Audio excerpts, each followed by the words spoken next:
news 24 hours a day on air and at Bloomberg Quick Take, powered by more than 2,700 journalists and analysts in more than 120 countries. I'm Ritika Gupta. This is Bloomberg. Tom Anna. Ritika, thank you so much. Before the data check, we've got live shots here, and this is, of course, the Secretary of State with Mr. Netanyahu, and, of course, all of this centering around the controversy where we will see and hear from the Secretary of State at the Republican convention. This has become quite an issue inside the Beltway, Anna Edwards. The protocol between who can participate at a convention as a government official and not is being tested here. It's occurred over the years, but it's certainly being tested, and ever more so by Mr. Pompeo speaking from abroad. That's become an important issue. So, and of course, this was mentioned by Dr. Vinja Murray in our last hour. This is hugely important to a part of President Trump's base. The so-called evangelical movement is extremely positive on what Mr. Trump and the Secretary have done in Jerusalem, the symbolism of an embassy in Jerusalem. Let me go to the data check right now. I'll be quick on it, Anna. Futures up 24, Dow futures up 32.31, and yields really don't move. We'll talk about that in a moment. Yeah, I'll be quick too. I have a risk-on story to tell, Tom, and that is shown very nicely by the Stock 600 up by 1.7%, the CAC and the DAX in Paris and in Frankfurt up by more than 2%. So some real strength coming through. And I put in here a Dutch-listed tech business because it reflects the optimism around Asian tech that we've seen coming through. They own some of Tencent, and so that is important. Also, AstraZeneca in my data check, Tom, because of the story we were hearing about from Ritika around perhaps fast-tracking that particular vaccination. And Morgan Stanley has just been dead on. There's no other way to put it. Ellen Zentner has been scary accurate in her economics, and particularly her view of the job economy. Mike Wilson in equities has been controversial and very much more right than wrong in looking at downs and ups to the market. And quietly, Jim Caron has added value. He's with Morgan Stanley, and he has the advantage of actually running money, which sobers the mind. Jim, what I see this morning that's remarkable is a continued equity move up, and you'd think yields would be set much higher than where they are. Why aren't yields moving higher? Yeah, Tom, thank you very much, and good morning to both of you. Look, you know, this is the big question, right? So we have better or improving economic data. Third quarter data is going to be better than the second quarter data, but the Fed is still purchasing assets. They're still buying, they're still buying bonds, and that's keeping nominal yields very, very low. I think the yield to really look at is the real yield.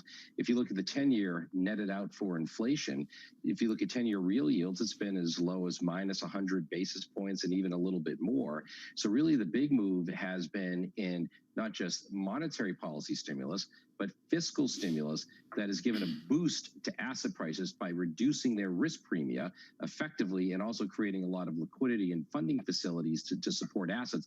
But at the same time, with quantitative easing, bond yields just have not been allowed to really rise very, very much higher. So what's left over is that you get things like equity prices, corporate spreads, high yield, investment grade, asset-backed securities. These assets end up benefiting when that happens. And that's the great disconnect, which is what's happening to asset prices versus economic fundamentals. You look on the Bloomberg, Jim Caron, at the inflation tea leaves. There's five-year forwards, and the rest of it as well. Do they indicate technically a breakout to new inflation? So this is a really good question. This is a technical move in the market. I don't think that many economists are forecasting from an economic fundamental perspective that there is going to be a significant amount of inflation going forward. And the reason is that the unemployment rate is going to remain high. There's still been a lot of demand destruction. So why in the world are these inflation indicators, these market-based inflation indicators, indicating that inflation's moving higher? And I think a lot of it has to do with the fact that with fiscal stimulus coming in and this creating a lot of easing, including monetary policy, which is policy rates are in the Fed are expected to be at zero for a long time, this is creating real rates to move a lot lower because the nominal yields aren't allowed to move higher. So another way of saying that, Tom, is that if we didn't have QE and nominal rates were allowed to move higher, they would be moving higher. And then that would show that there's less inflation expectations going forward. But because they're unable to due to policy, what it ends up showing is that real rates move lower, which is really just an indication of higher inflation expectations going forward. We think that that is more technical than it is actually fundamental, because it just doesn't jibe with the demand destruction. That's really interesting, a sort of tail wagging the dog situation, Jim, working out who's in control there. So when you think about the assets that the Fed is buying at the moment, there's a big focus on what the Fed will do with its inflation targeting policy, how that will look as we get more details on that. But what about the asset buying? Do you see any room for the Fed to change the makeup or change the size and scope of the things they are buying? Because so many investors tell us they are literally buying things because the Fed is buying them. Yeah, I think that has been the mantra lately, and it's actually been the right thing to do in the markets, to follow the policy response function and invest consistent with the Fed. Do they step up their purchases? I don't think that they necessarily need to at this current moment. They're going to remain consistent, and that consistency allows investors like us to expect them to stay in the markets going forward, gives us confidence that these asset prices will be supported. So I think that is, I think that is the case, that is going to continue to move forward. Okay, so they keep buying what they were buying. What about that inflation targeting? Will we hear more about that this week, Jim, or is that a September event that we need to schedule? And how will it change the Fed's reaction function? Yeah. I think this is the absolute crux here, that this is the most important thing that's going to happen this week. So, this week, it's a big week for central bankers to speak. Jackson Hole. On Thursday, I believe Fed Chair Powell is going to have a framework review of monetary policy. And I think one of the things that will come out of some of the papers that he's been looking at is average inflation targeting.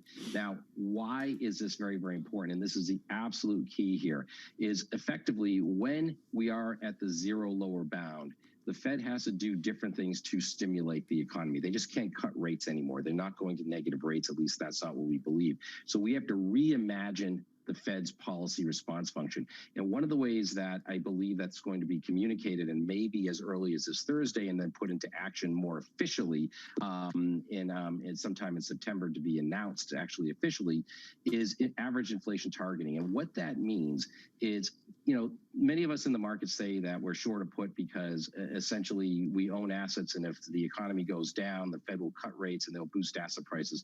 So owning assets is like being short of put. Average inflation targeting is effectively like being short in the money put, meaning that there's more value to that type of policy. Why is that? Because what the Fed is effectively saying is that all of the monetary, all of the fiscal stimulus that's involved, that's keeping asset prices up, that if asset prices were to go higher, and even if inflation expectations were to rise as a result of that, the Fed will not pull away from their stimulus. However, on the other side, if things start to get worse, the Fed will do more. So essentially, liquidity programs, funding programs, more targeted asset purchases, all of those things are still on the table, but they will not stop the market from going higher, and they will not pull away accommodation. So if you think about this as a distribution, what they're doing is that they're skewing the distribution of outcomes for investors towards higher asset prices versus lower asset prices. And that skew of the expectation of outcomes for higher asset prices, that's where I reach the analogy of it's like being short in the money put when you're investing in assets along this current Fed's policy response function. And average inflation targeting is really just a way for the Fed to say, we are going to allow the economy to run hot. If asset prices move higher, we're not getting in the way of that. No, rationalizing the reality. Jim Caron, thank you so much with Morgan Stanley. A great briefing here on a Monday morning. Moments ago, Michael Purvis at Talbakken increases his S&P target to 3650. That's a 7% lift from where we are. Coming up as well on the equity markets, Lefkovich of Citigroup, Tobias Lefkovich, in the 10 a.m. hour. Stay with us. This is Bloomberg.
This is Bloomberg Best, your weekly review of the most important business news, analysis, and interviews from Bloomberg Television around the world. Ken Burns, welcome to Bloomberg Big Decisions. We have always been a mixture of things. We are always stronger for that mixture. Growth is a way to stay competitive, delight more and more consumers. Welcome to the Best of Bloomberg Technology. I'm Emily Chang. They've moved the needle by acknowledging that they have to monitor the content. What is one word of advice you'll take with you? Learn how to listen. And that is certainly something that has served me well. Ankiti, where do you go from here? It's a huge market. It's a huge opportunity. I want to go 100x from here. Our philosophy is to partner where we can and stand apart when we should. This is a market that over the past few weeks has made it clear it wants to go higher. It got a little spooked by the idea that geopolitical tensions are rising.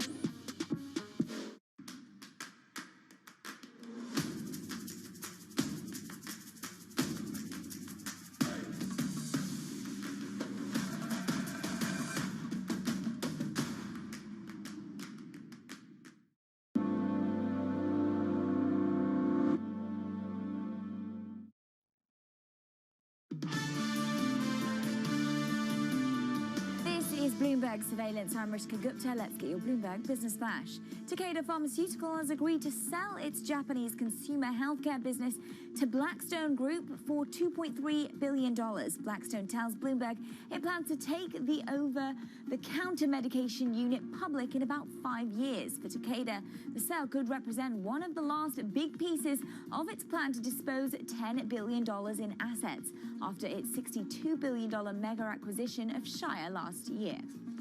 And some changes at the top of Saudi Aramco, the world's biggest oil producer, is reshuffling its senior management team.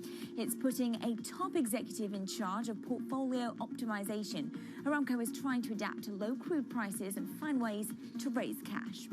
And Goldman Sachs expects almost a quarter of temporary layoffs in the U.S. to become permanent. It says some 2 million could remain unemployed well into 2021. Whilst the transition rate from temporary to permanent layoffs remains historically low, the figure nearly doubled from June to July. And that's your Bloomberg Business Flash. Tom Manor. Ritika, thank you so much. Ritika Gupta with your Business Flash. Up next, Gerard Cassidy, RBC Capital Markets Head of US Bank Equity Strategy and Large Cap Bank Analyst. We'll talk about the banking sector. To what extent can it be part of the solution rather than the problem here, dealing with this crisis? A stark contrast to the last, perhaps. More on that next. This is Bloomberg.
Me gustaría decirle a los empleadores que fueran más humanitarios con sus trabajadores, que les hagan valer sus derechos.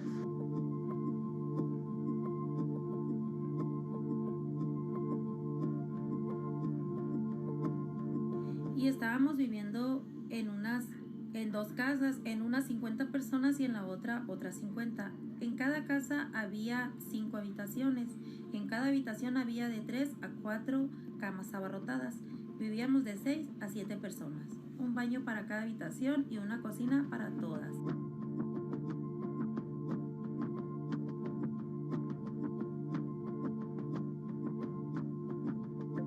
Una vez que nos atendieron en el hospital, al salir nos avisó una compañera que ya nos habían reportado a migración. Gracias a Dios ahorita de salud yo estoy muy bien, pero en lo moral no estoy muy bien, porque a causa de esa enfermedad yo perdí todo, perdí mi trabajo. Yo creo que mi caso resulta un gran problema de cómo las personas migrantes estamos en riesgo de explotación por parte de los empleadores.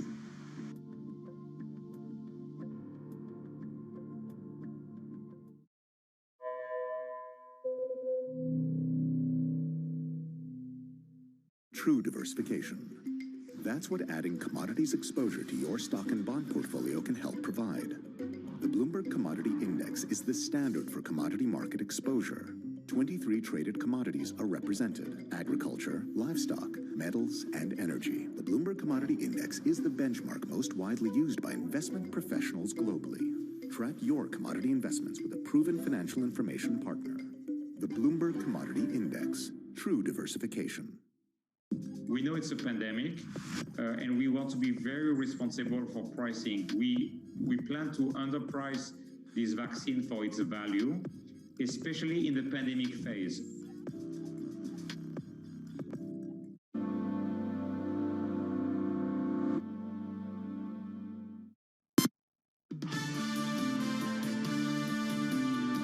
Bloomberg Savannah's good Monday morning. Anna Edwards in for Francine Lacroix. Thrilled Anna's with us through the week here. We've got lots coming up through the week. The Republican National Convention, David Weston leading that coverage as well. But just a lot going on. Jackson Hole. We've barely had time to mention on Thursday, Michael McKee really focused on that important speech by Chairman Powell. Right now, and what you need to know worldwide, if you want a world-class fog, and, you know, we've all got those in cities and continents around the world, there's a main fog. And Gerard Cassidy right now of RBC Capital Markets is enjoying the fog of late August and early September. You can't see 3 feet in front of yourself. And it's a nice metaphor, Gerard Cassidy, over into American banking. How bad is the fog for American banking right now? Tom, a very good metaphor, and good morning to you and Anna.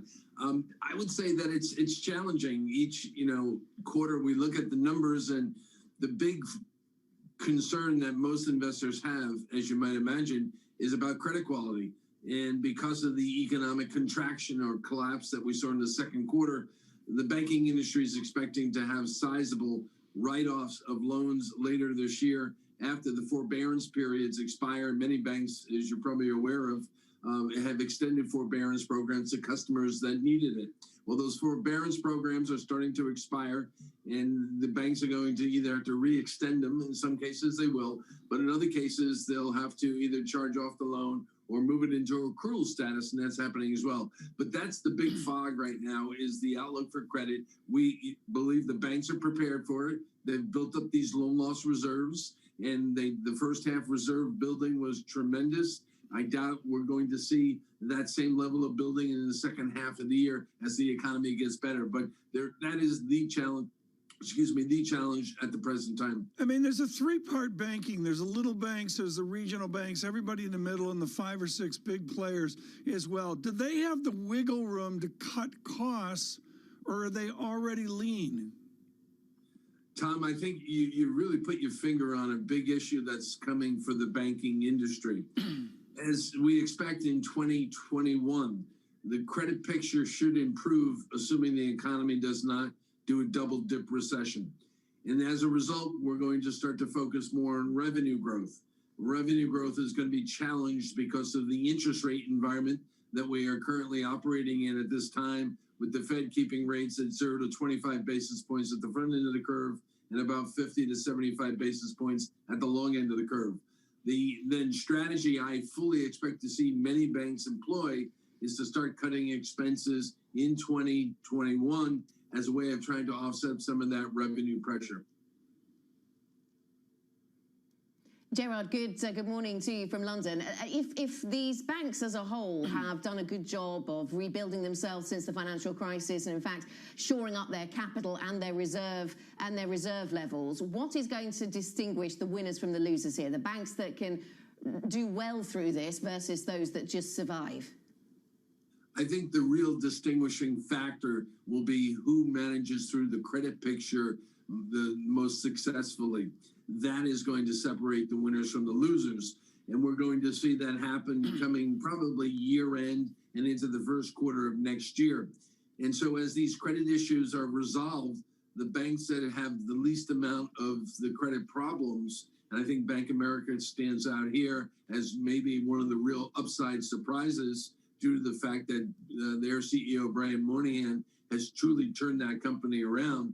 I think we'll see some of the real winners and losers start to separate from one another, probably at year end going into first quarter based upon credit. The second step will be who manages through this net interest margin pressure we expect to start to develop if the interest rate environment doesn't change in 2021. In terms of the regional banking story, Gerard, are there going to be, because of maybe geographical exposure, are there going to be certain banks that get themselves more into trouble than others, areas where unemployment is going to spike higher, credit quality is not going to be so strong? What's the regional picture like? I think you're onto something in that the regional economies all behave differently. With that being said, I think the underwriting standards coming into this downturn were still intact and sound. One of the differences, and you hate to say that, of course, in the investment world, but one of the differences in this cycle was it came out of left field very quickly, the downturn. And therefore, the excesses that typically get built up going into the downturn, like you saw in 1990 or 0102 or 0809, of course, they just weren't as excessive as they were in those downturns. So therefore, the regional banks, I think you're going to find, are not going to have the same level of problems that they had back in 0809 because their underwriting was still pretty strong. But the economy in the regions will impact it. And I think when you look at the Southeast, traditionally that's been the strongest economy, or the Southwest. Energy, of course, is the big issue out there. I think that area of the country could actually do better than maybe other parts of the country.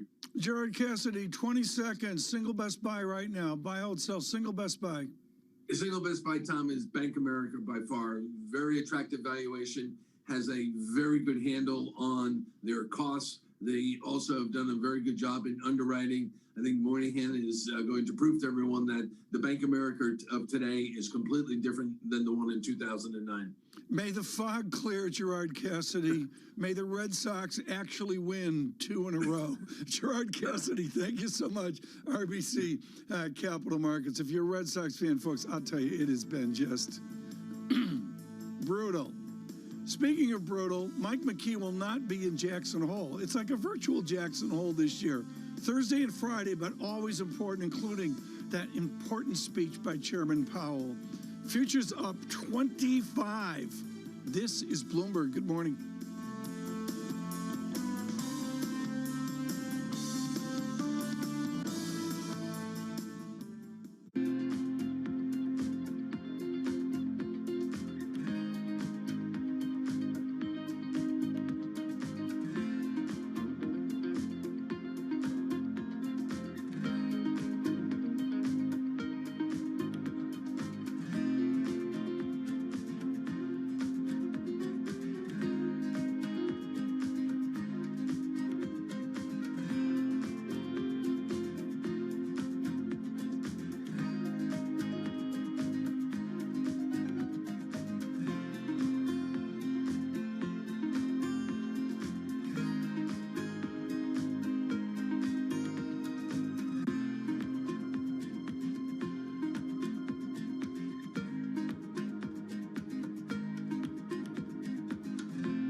It's such an interesting new world. The world is changing. For us, it's not about being first. It's about being the best. While everyone is zigging, we're zagging. We feel like we can maybe help people out more. We have an enormous number of big ideas. I do double down on helping other Black founders, whether it's fundraising, hiring, growth, product, whatever it is that they need.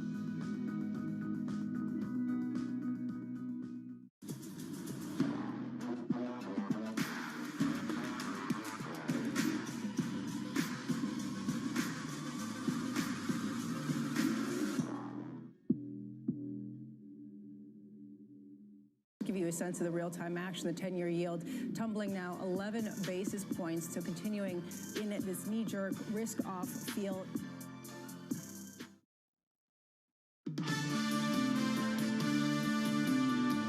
This is Bloomberg Surveillance. I'm Rishka Gupta. Let's get the Bloomberg First Word News. Democratic presidential nominee Joe Biden is hitting back on President Trump's comments about his age.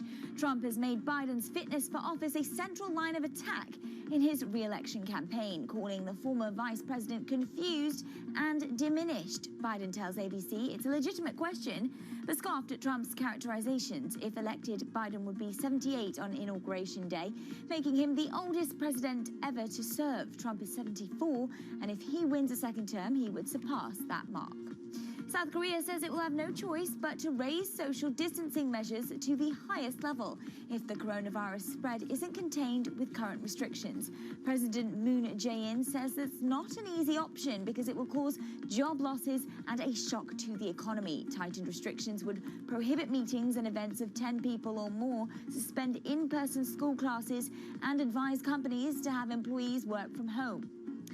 And the Indonesian island of Bali will remain closed to foreign visitors for the rest of 2020. Authorities had planned to welcome back international tourists next month, but officials say Indonesia remains a so-called red zone as the coronavirus continues to spread. More than 6 million foreign tourists visited Bali last year, accounting for more than a third of Indonesia's total.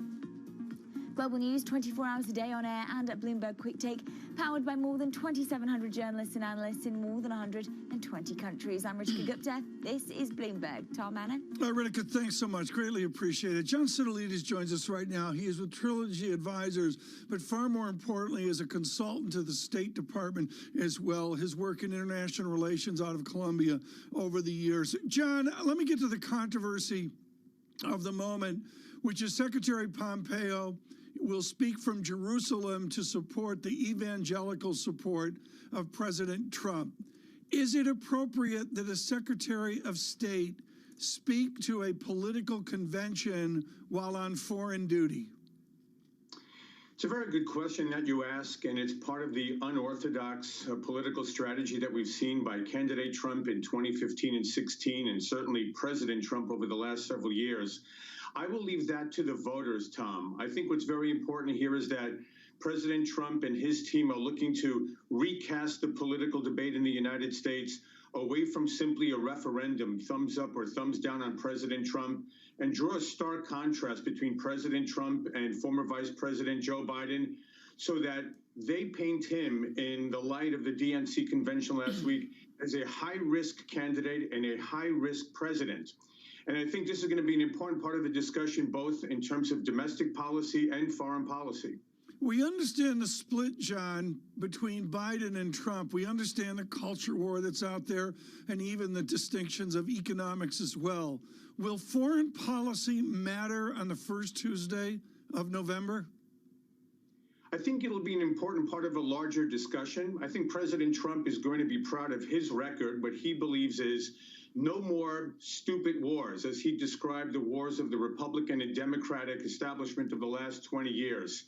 He'll highlight his effective counterterrorism operations in executing al-Baghdadi, the head of Islamic State, and Qasem Soleimani, who really ruled Iran's terror regime in the Middle East, and of course defeating the Islamic State and bringing about a historic peace agreement between Israel and the United Arab Emirates that may be followed by other Arab states. So I think they're very proud of this Middle East foreign policy record, as well as their foreign policy around the world. And I think it's going to be an important issue because people are looking for global leadership, as well as what President Trump will try to put forward this week. and that is he's the only candidate that can be trusted to rebuild the economy to where it was prior to COVID, or as President Trump will surely call it, the China virus. Yeah, John, good morning to you. Is it fair to suggest that perhaps foreign policy might be being used here to distract from a troubled domestic situation with COVID-19?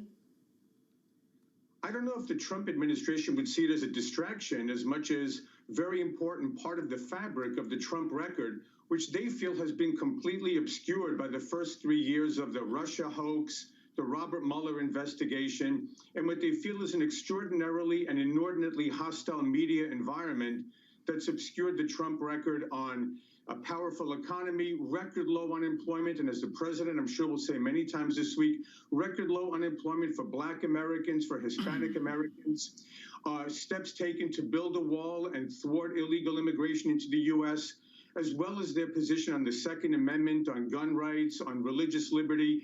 This is all part of a larger fabric, and I don't think we can separate domestic policy from foreign policy.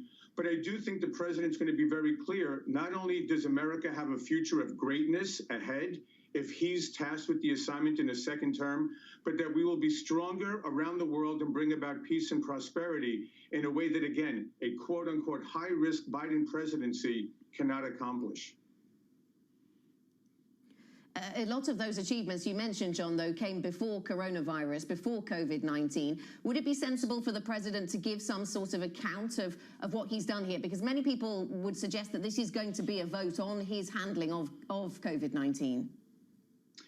And if I were on the Democratic side, I would certainly make that my strategy because we are in a very difficult economic recession, and we have no idea whether the post-COVID future will arrive anytime in the next few months, or it could be years away. So there is great uncertainty in the United States and around the world.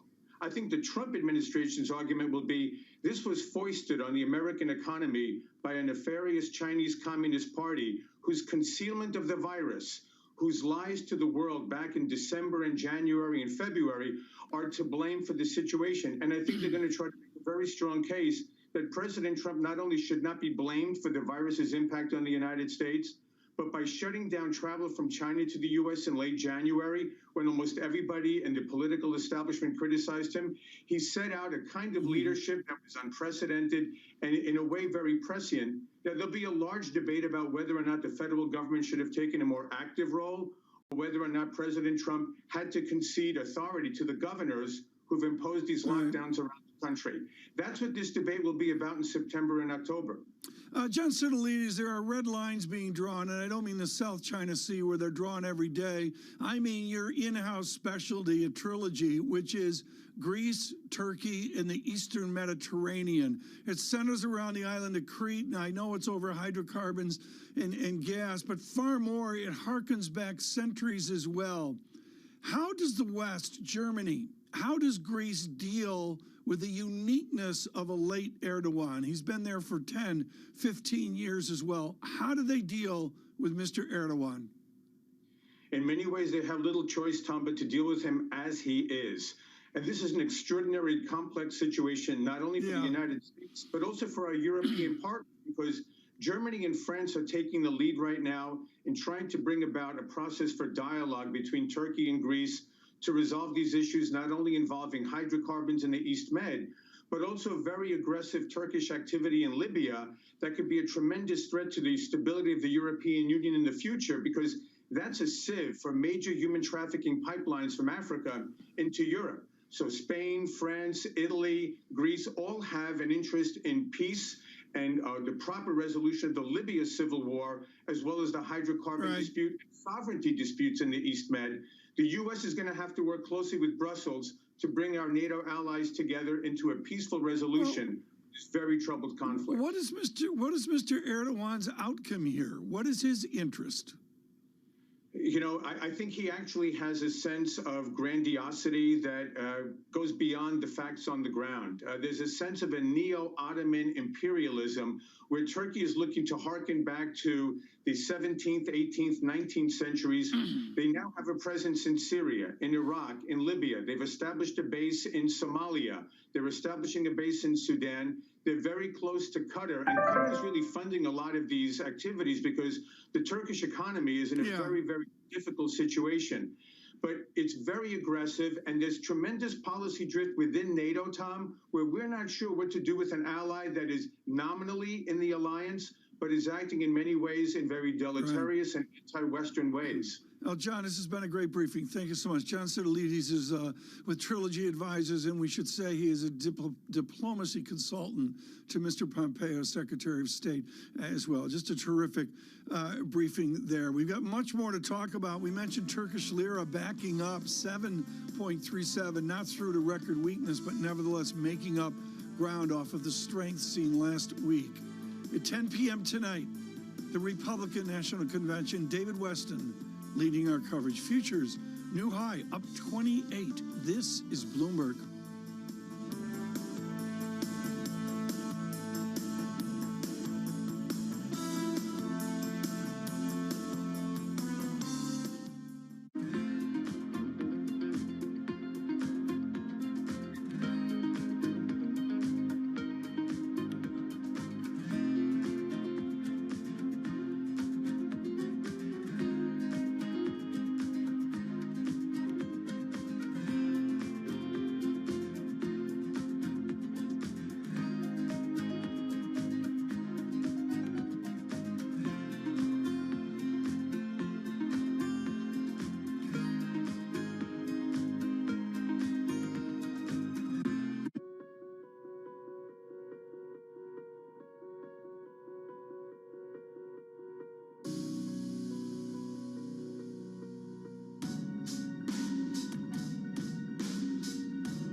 This is Surveillance. I'm Anna Edwards in London with Tom Keane in New York. Now, as we continue to track the virus, Bloomberg has developed a unique partnership with the leading authority on COVID-19. Johns Hopkins has been at the forefront of the international response. Every day, we'll bring you insight from experts in public health, infectious disease, and emergency preparedness. And today is one of those days. So we're very pleased to speak to Dr. Joshua Sharfstein from Johns Hopkins, Vice Dean for Public Health Practice at the Bloomberg School of Public Health. Very good to speak to you then, Joshua. If I could start with looking ahead to the winter in the Northern Hemisphere, and do you have any sense of what the shape of the virus will look like in the Northern Hemisphere this winter versus what we've already seen? So will it be worse? Will it be less bad? Do you have any sense of that yet? I don't think we have a sense of that yet. It's still pretty summer-y here, a lot of hot weather. I think what's going to happen is people will shift inside as the weather gets colder, and in some areas that could make it a little easier for the virus to be transmitted. But I think it's really a function of all the other factors. You know, it may be harder for the virus to transmit in the heat, but we had such huge outbreaks in the summer. I think that it's really more about us than the weather.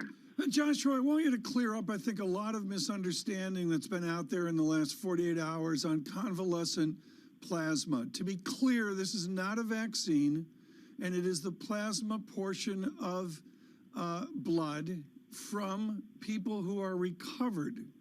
What is the advantage of that antibody treatment, or does it last just for days? So there is an advantage in theory to the antibody treatment, which is that you're getting antibodies that can fight off the virus. And this concept has been around for over 100 years when it was used to stop measles outbreaks in the early 1900s. And the idea is that people who've recovered, they've recovered in part because they have neutralizing antibodies, and you can take them from that person and give them to someone else, and it may help with the infection, but also to prevent someone from becoming seriously ill. And the evidence has been adding up that this has a benefit for patients with COVID-19. Probably the earlier it's used, the greater the benefit, which is what has been seen in history. But they haven't been able to complete a definitive randomized controlled trial of sufficient size yet to know for sure. And to be clear on this therapeutics, and no one doubts the effort of antibody scientists and vaccine scientists, the convalescent plasma is for people who are already sick, right? Not necessarily. Actually, there's a clinical study at Hopkins for people who have just been exposed. So it could also be used, for example, if there's one person sick in a household, you quickly give it to the other people. So at least exposed, and then you see whether the other people don't even get sick at all because they've gotten the plasma. So again, that's in theory, and you have to wait for the results of the studies to see whether that's actually true. But it's definitely promising, and it's not going to be perfect, but if it has an impact, then it's something that adds to the various tools that doctors have to help. Yeah, something else in the toolkit. Dr. Sharstein, give us the latest thinking then around school reopening. I mean, here, speaking to you from London, children will be going back to school in early September in our case. It's just a question of how long they stay there, I suppose, for many parents. What's the latest thinking on how you manage the risks surrounding back to school? Definitely. Let me just say one super quick thing on convalescent plasma, which is I think that there's a really important scientific discussion about whether it should have been authorized. But I don't think it was a good idea for the president to announce it in a campaign-style event, attacking the integrity of the FDA. It'd be much better to have this whole discussion outside of that kind of political theater. On schools, I think that the latest is coming from the United Kingdom, which is a major report showing their initial experience in June with reopening schools and finding that, as predicted, the biggest risk factor for having a problem in schools is the level of community spread. But that for communities with a lot of virus circulating, they had more problems in the school, and it was most likely the teachers bringing it in and passing it on to other adults, or adults bringing it in and passing it on to other adults. It was rarely the kids passing it to the adults. Of course, it's really important to follow different precautions, have plans in place for when there are positive cases, not be surprised by that.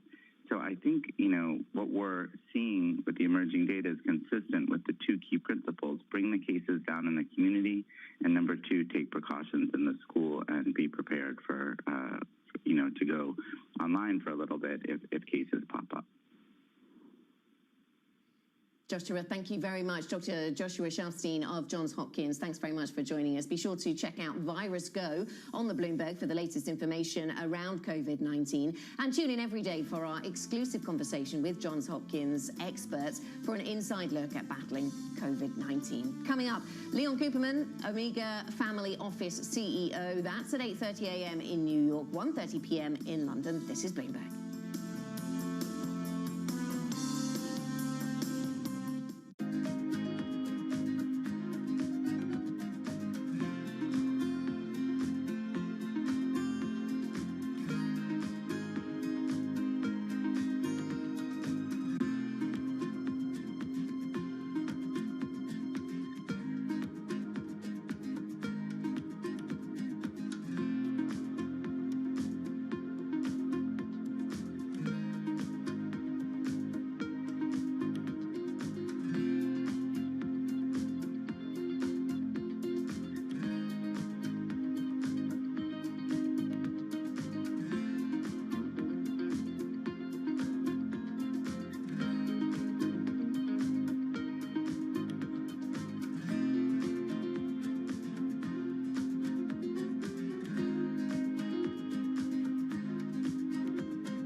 we are above forecasts. 1,800,000 jobs is the total non-farm payrolls, with 17,000 additional jobs added in terms of net revisions. You still got 1.8 million with a big decline, almost a full percentage point drop in the unemployment rate, which will move to single digits easily in the summer and fall. Leading up to this data, there was a lot of reason to suggest that the pace of increase had slowed. And in fact, what we see in this data is, of course, it has slowed. But the good news is that it is continuing.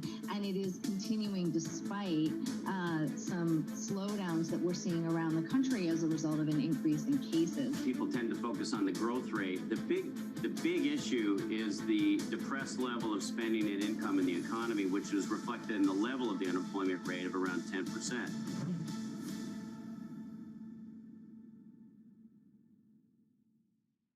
The Boston Symphony Orchestra presents BSO at Home. While you stay inside, enjoy a curated collection of archived concerts and behind-the-scenes stories from BSO musicians. BSO Homeschool provides lessons for music lovers of all ages. New performances and messages from musicians are added regularly. Enjoy these selections and much more at bso.org/at-home. It's really a reminder, isn't it, just how sensitive the markets are to any commentary about trade. We did see some pressure on the yuan, we did see some pressure on the futures. That is now being reversed.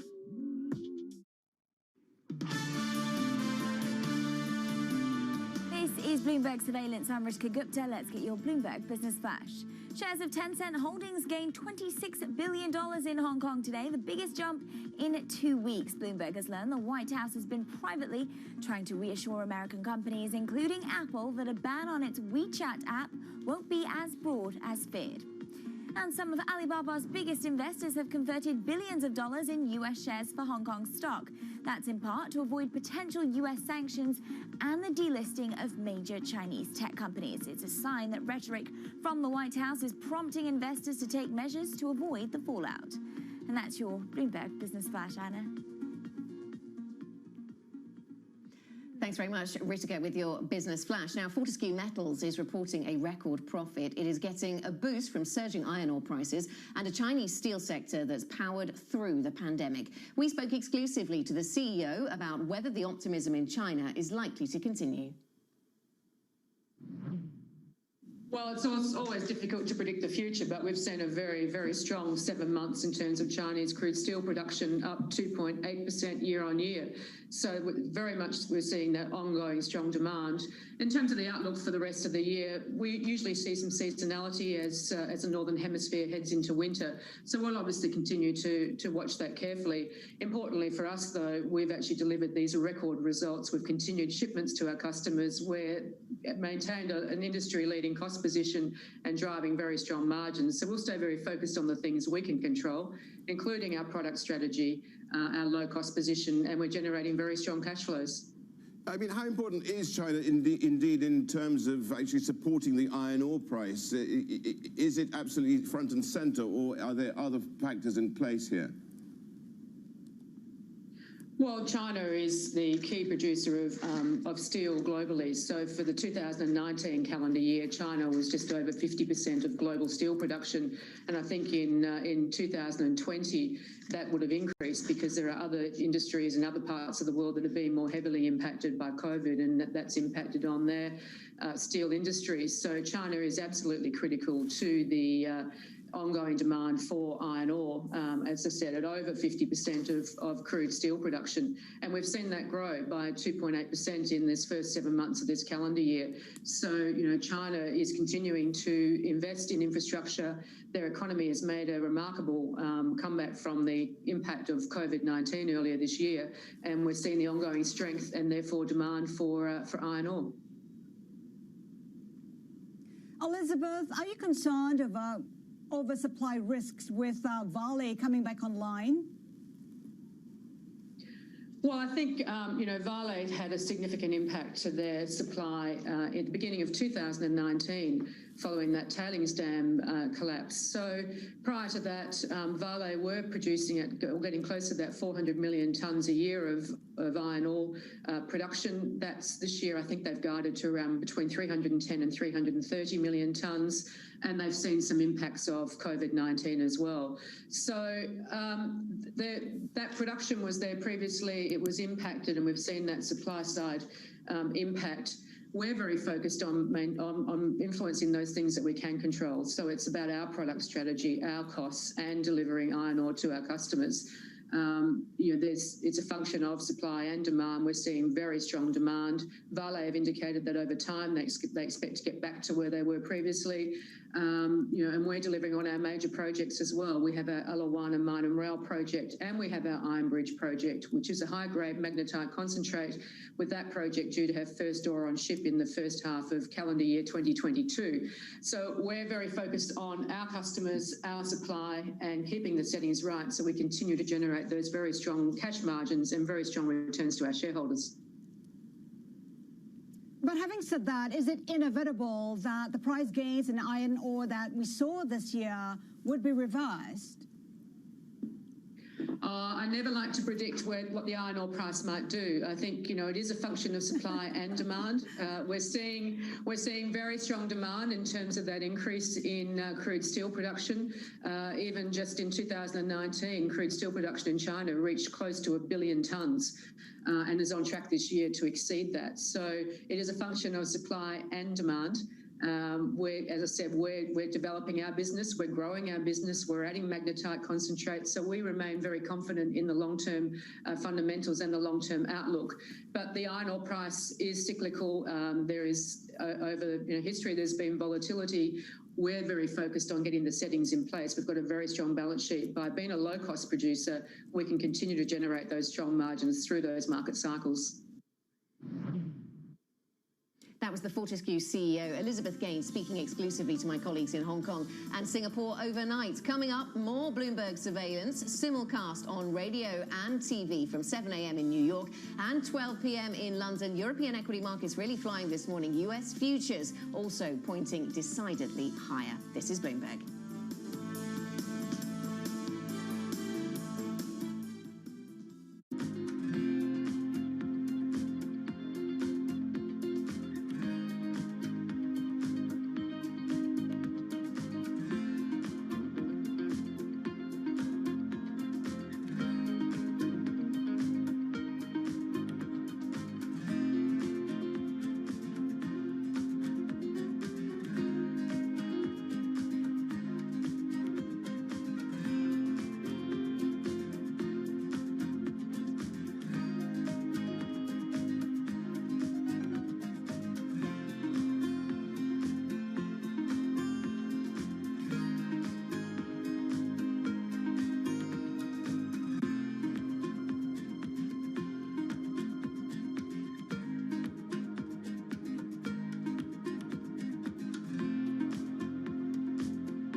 You see coming, some things you don't.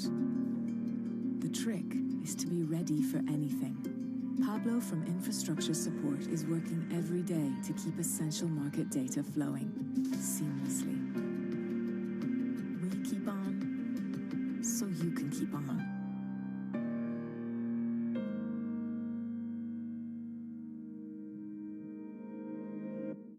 put ourselves on the front foot again by adapting all the company, by resizing, by adjusting production rates, by adapting the supply chain as well to this new difficult environment.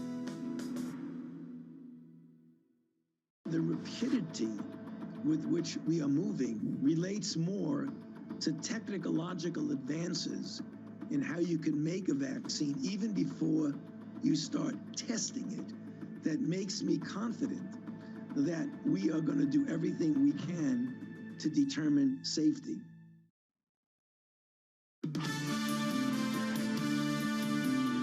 Seeing a lot of divergence within the market in terms of valuation. There is a disconnect between what's happening in public equity markets and what's happening on the ground. The stock market doesn't reflect the real economy.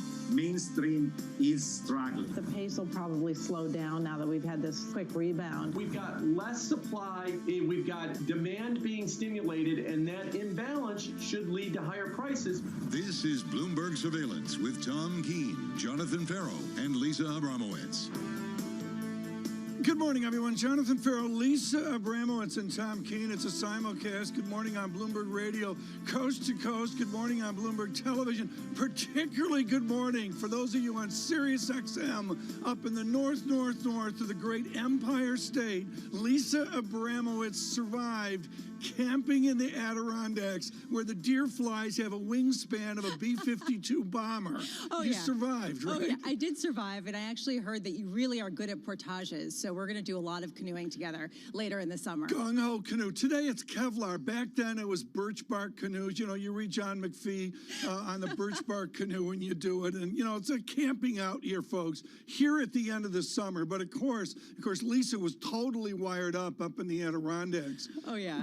Did you have anything at all? You had like no communication, No communication, no internet. It was fantastic to check out. I did avoid the mushrooms. I will say I am glad to be back, though, and there seems to be a lot going on. I mean, it's actually a pretty active late August for all things considered. Yeah, it is, Lisa.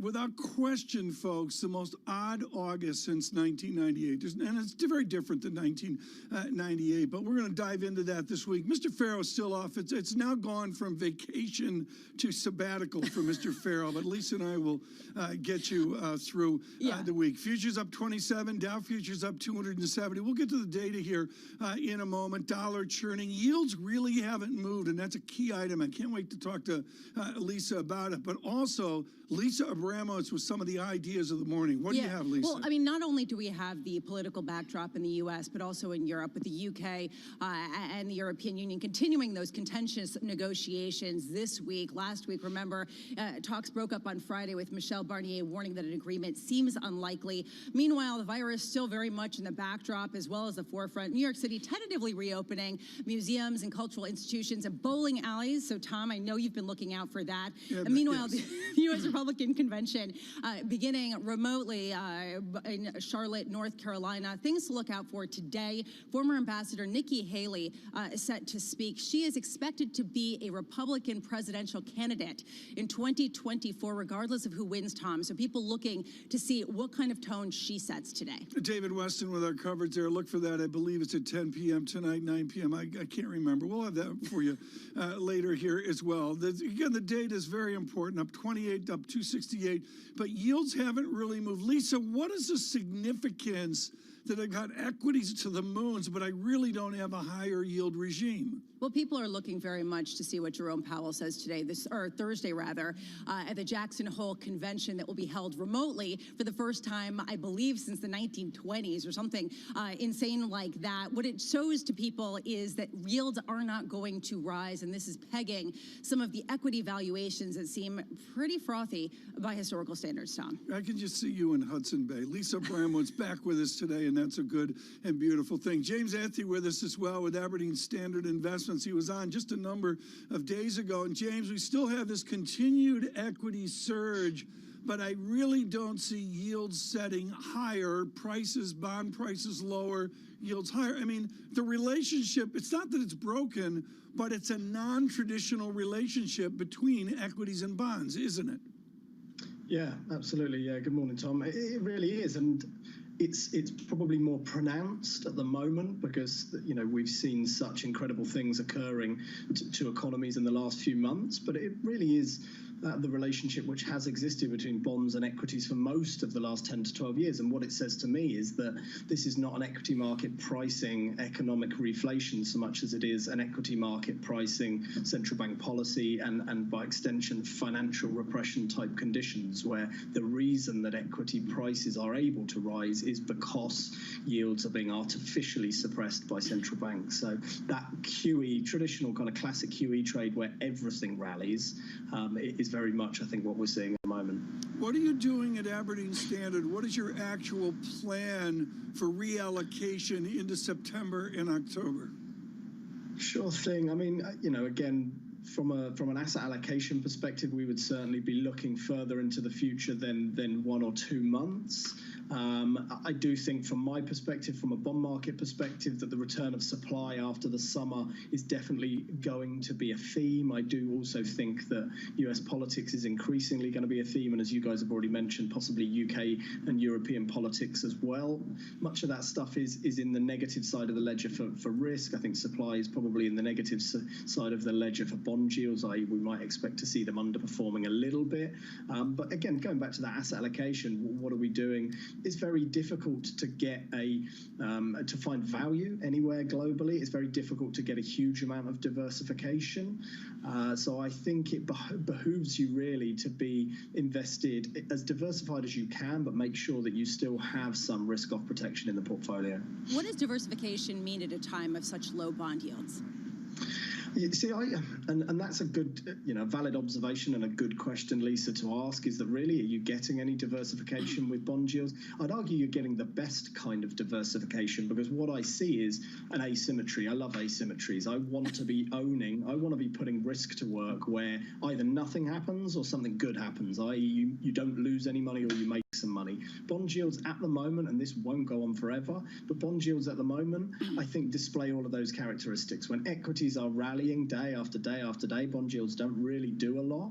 But if you see equity markets take a dive, then you can bet your bottom dollar that Treasury yields will dive with them, and therefore you've got some protection there. You might have to put more risk to work to make that relationship work, depending on how much risk you own. But to me, that's still a very attractive asymmetry, and so I think duration definitely has a part to play in a diversified portfolio. 10-year Treasury yields 0.638%, a good value proposition, James. It's hard to imagine this being the case, and a lot of investors have come on this show and said exactly the opposite. How low could yields go that you sort of factor into this scenario of a good value proposition?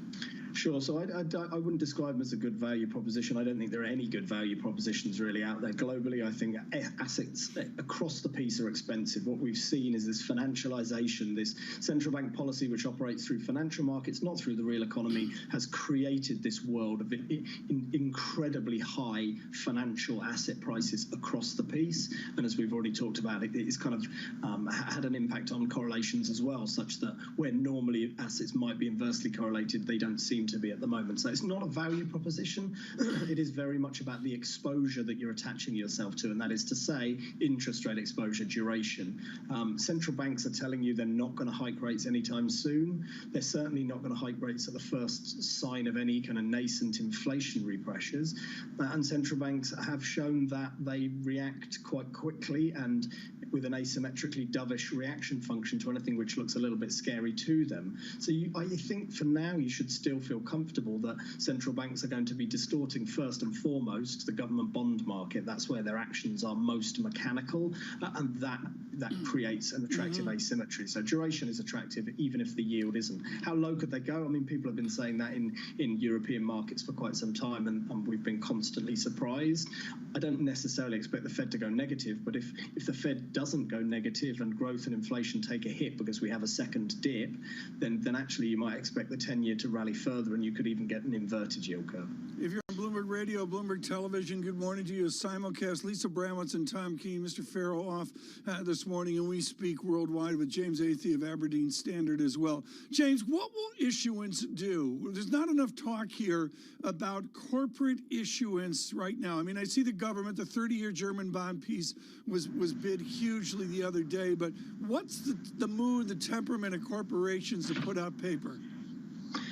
Sure thing, and again, that does have an impact in the sovereign bond market. Certainly via swaps market, you do tend to find at the moment that corporates do swap a lot of their issuance. So where, in general, where there is a lot of supply, it tends to pressure yields and spreads and swap rates as well.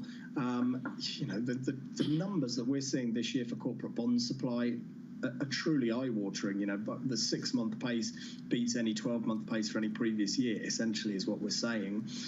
So from a bond market perspective, you might expect that to have some tactical short-term influence on yields and on spreads, but I don't think there's a secular yield higher, spread wider story just purely because of supply, because again, the other side of that picture is demand, and I do believe that there is demand out there for these products. There is investor demand for yield, and therefore, while you may have some noise in and around the supply events themselves, I don't expect it to push yields higher or spreads wider. To me, what's interesting is what are corporates doing with this cash when they raise it? How sustainable is that, and how much more will they have to come back to the market to keep refunding, because actually they're burning cash just to keep the doors open, not because they're burning cash to invest in a profitable business. James Athey, thank you so much with Aberdeen Standard to get us started on the simulcast this morning. You know, Lisa, I look at all this, and it's the dynamics of the bond market as well, and what I find absolutely extraordinary is the acceptance of these low nominal rates, and I'm not even meaning full faith and credit. I mean corporate as well, the mood here that it's here to stay. Yeah, and this idea that any income is better than no income. I mean, just looking at money market funds, you're seeing BlackRock and other big money managers waiving fees at this point in order not to give a negative effective yield to their customers. This idea that any yield better than no yield at all. But Lisa, this is brilliant. This is the distinction between us and Europe, right? Our money market funds, that's the big difference, right? Yeah, and the idea that people have relied traditionally on their cash to produce more cash. I do wonder, though, to James's very important point, what are companies doing with all of this cash? And will it end up, all of this borrowing now, end up prolonging the downturn and slowing any potential recovery, creating a zombification? An ongoing concern. It's an ongoing concern, but, you know, Lisa, I know you were checked out on Friday, Completely. up on Friday, and we got a follow-on today with futures up 28, Dow futures up 273. Dow lifted out over 28,132 on the futures right now. Michael Purvis, Tallbracken, Michael Purvis raising his S&P target 3650, I think, by almost 7% this morning. Some of the enthusiasms that you see out there. Coming up in our next hour, Leon Cooperman from Omega. Leon Cooperman, I really want to quiz him on the future of New York Wall Street. Stay with us. Lisa Bramowitz, Tom Keene, and John Farrow. Stay with us. This is Bloomberg.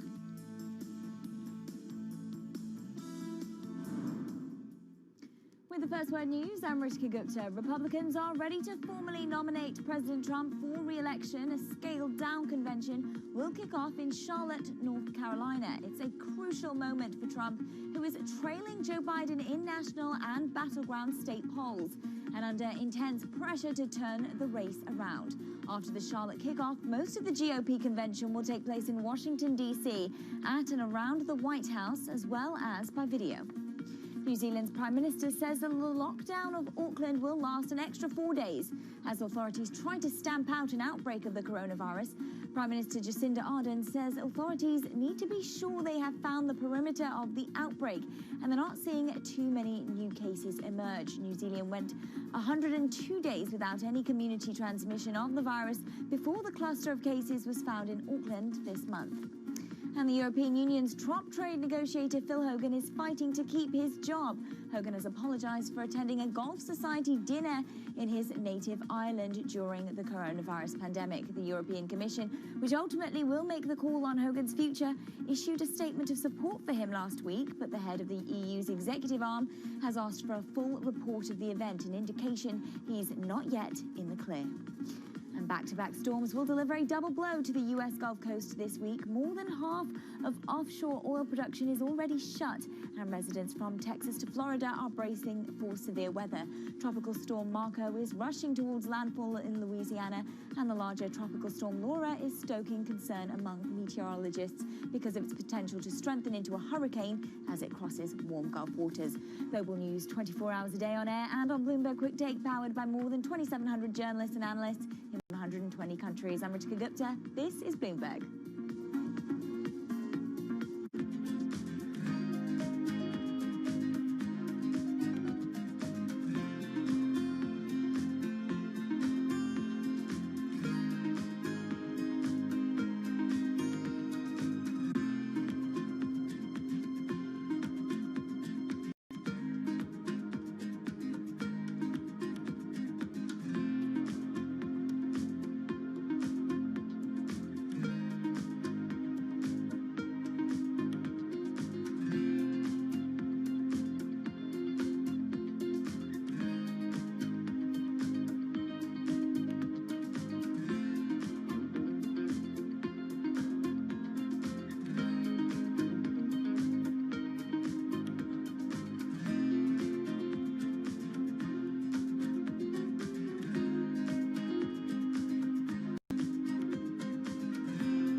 This is Bloomberg Best, your weekly review of the most important business news, analysis, and interviews from Bloomberg Television around the world. Ken Burns, welcome to Bloomberg Big Decisions. We have always been a mixture of things.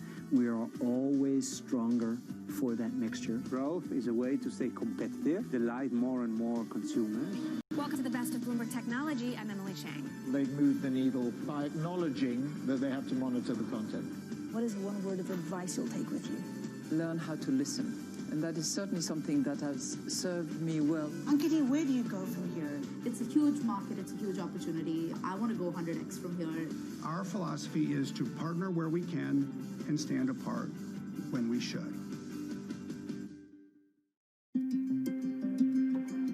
Some things you see coming.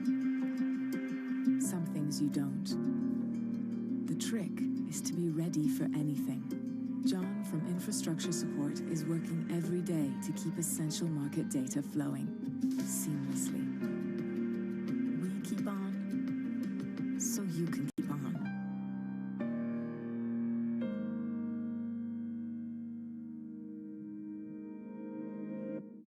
I'm David Weston. Bloomberg Television is reinventing one of the most iconic brands in financial television for a new audience. Join me to see the news program for the clever investor. This is Bloomberg Wall Street Week.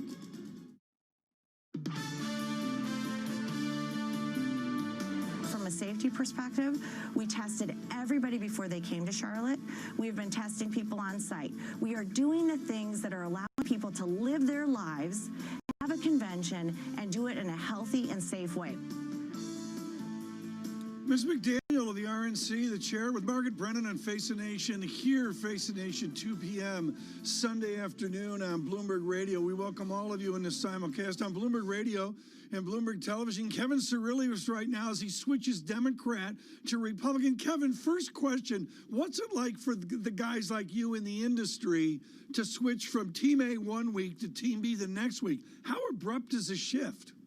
You know, I think there are many, many industries who have it a lot harder than political reporters right now. So I have nothing to complain about. It's quite easy. It's my job.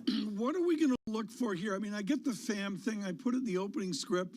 It's 6 a.m. Donald Trump today and Mrs. Kushner introducing the president on Thursday. I get that. But what's the backstory here that we need to know? You know, two things. First and foremost, this is an opportunity for Republicans to come out and make their case about the economy, as well as to tell their narrative as it relates to combating COVID-19. But the second point that I would make here is that there was a new Wall Street Journal poll out over the weekend, and the crosstabs are fascinating, and here's why. The swing states are much closer than the national averages. This is also reflective of the dynamic that we saw play out in 2016. And again, on the issue of the economy, President Trump is still beating the Democratic nominee, Joe Biden. I will say, Tom, because John is not here, I have to do this to Kevin, but that was so politically correct, the way you said, you know, it is my job. We switch hats all the time. It's not that hard. Kevin, well done. I will say, as far as which speeches are most anticipated, today we're going to be hearing from former Ambassador Nikki Haley, widely expected to be the 2024 Republican candidate for president, regardless of who wins. What are we expecting to hear out of her? Why is her speech important? It is incredibly important, because here's the former United Nations ambassador on a week where we're just a couple of days removed from the United States again forcing the UN Security Council as it relates to Iran and snapback sanctions. It's an opportunity for someone like Nikki Haley, who quite frankly behind the scenes has been quite somewhat able to go head-to-head with the president on issues pertaining to policy that she disagrees with. You contrast that with someone like a former Senator Jeff Flake, who recently just joined the Republicans for Biden coalition. She has stuck with the Republican Party, so it's an opportunity for her to have to look to the political future. I would also note that Secretary of State Mike Pompeo is going to be making his address from Israel, another opportunity for the Republican Party to talk about foreign policy and to talk about the Middle East. And so I think that more broadly speaking, it's a study in contrast in terms of the strategy that both sides have utilized. Last week, it was about the soul of the nation, as Joe Biden put it, a much more ethos appeal to voters, to swing voters. This week is about, you might not like what the president tweets, but do you like his stance on the economy and his policies? That's the strategy the Republicans are taking. Well, Kevin, to your point here, you talked about Ambassador Nikki Haley being one of the people who's stuck by President Trump. That said, a lot of the people who are speaking at the RNC this year are his family. We're going to hear from Don Jr. today. What does this say? I mean, some people saying that this represents an abdication of the Trump team by some of the stalwarts in Washington, D.C. Is that accurate? No, I don't think it is, because I think you could also argue that grandchildren of Joe Biden spoke at the convention, and Hunter Biden spoke at the convention. It is very typical for family members to make public comments for their respective parents, and I would just even go one step further than that. Chelsea Clinton spoke in 2016 in a very memorable speech ahead of Hillary Clinton. So there is this. Look, I think we're looking at this in this modern era through two different social media streams. Kevin, is the Republican Party at this convention? You mentioned a whole bunch of names. I mean, just for beginners, it's unimaginable that George Bush the Younger is not showing up to warble gaily, and the answer is he's not. Is the Republican Party at the Trump convention? The Trump Party, the Trump Republican Party, is at the Republican convention. The old guard establishment is not at this convention. This is President Trump's Republican Party. And so, Tom, I think when you look down the list, whether it's Senator Joni Ernst, a Republican from Iowa, she will be speaking. She's in a tough re-election fight in Iowa. We talked about it frequently. Senator Tim Scott, a Republican from South Carolina, he will be making an address. And so I think that there are individuals. Rick Grinnell, he will be also speaking, and so I think that it will be fascinating to watch the contrast in the voices that are speaking. Someone who is not speaking, Senate Majority Leader Mitch McConnell. I think that caught my attention simply because he's in a fight for re-election in Kentucky, and obviously he is without question one of the most influential Republicans in the Beltway. What happens on Friday or Saturday? We're done with the Democrats. We're done with the Republicans. Then what happens? Then we're focusing on the debates, right? I mean, it is going to be interesting to see just whether or not these conventions hold the same weight as back in the era of Rick Davis when he was managing John McCain's presidential campaign. He's all fired up. Kevin Cirilli, I don't know how you do it. Thank you so much. 4 days of the Democrats, 4 days of the Republicans to begin. David Weston leading our coverage tonight. Look for that at 10 p.m. as well. Lisa, let me do a quick data check. Futures to new highs up 29. Dow futures up 287. The VIX 22.52. We really don't have a VIX pricing yet. But Lisa, I go back to this. The yield to 4 digits. We do Bloomberg surveillance yields to 4 digits. 0.6380 on the 10-year. Yields don't move, Lisa. Yeah, and here's the debate. Is this the Fed suppressing yields? Is this pushing it down by buying bonds, or is this a matter of market participants seeing that there is no inflation, very little growth, a very slow, sluggish recovery that's getting hit again and again by resurgences in virus cases, and this is the actual yield, and it does matter, and this is something that we're going to hear from Jerome Powell on Thursday from Jackson Hole just on, Tom. But I think this is an important distinction to continue to make. Well, it's an important thing to make, but to me, the yield market is just totally out of whack. I mean, while you were gone, Lisa, I mean, I just, you're swatting deer flies, and you're not looking at yield.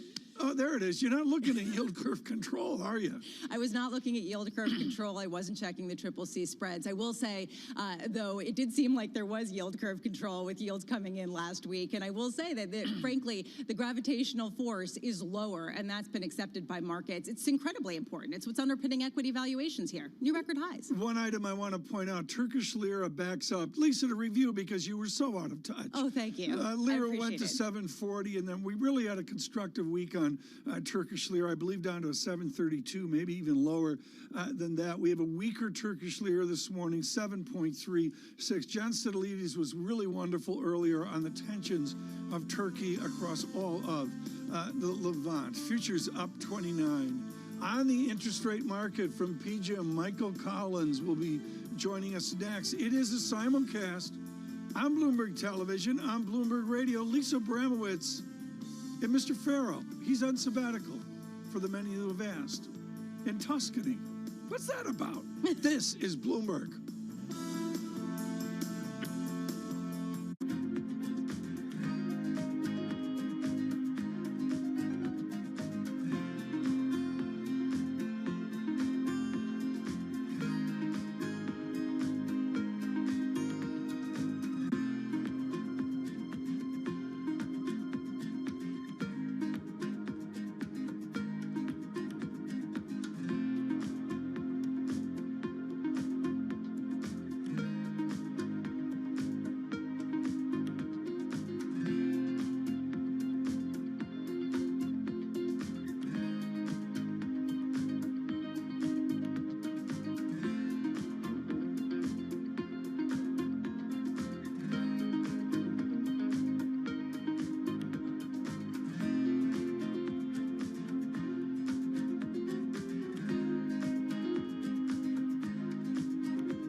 true diversification.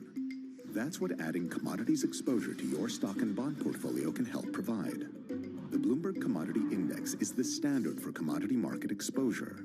23 traded commodities are represented: agriculture, livestock, metals, and energy. The Bloomberg Commodity Index is the benchmark most widely used by investment professionals globally. Track your commodity investments with a proven financial information partner. The Bloomberg Commodity Index, true diversification. The Boston Symphony Orchestra presents BSO at Home, a collection of concerts, at-home lessons, and behind-the-scenes stories to enjoy while you stay at home. Learn more at bso.org/at-home.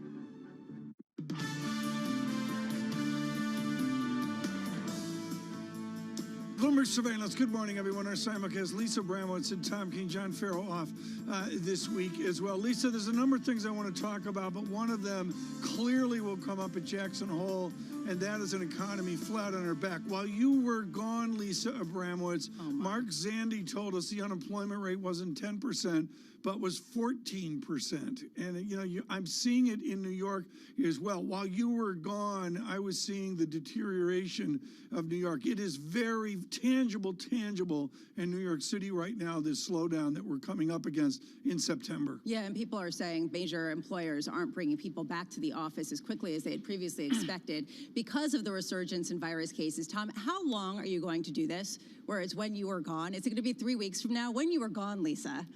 The world was... Farrow's not back for 3 weeks?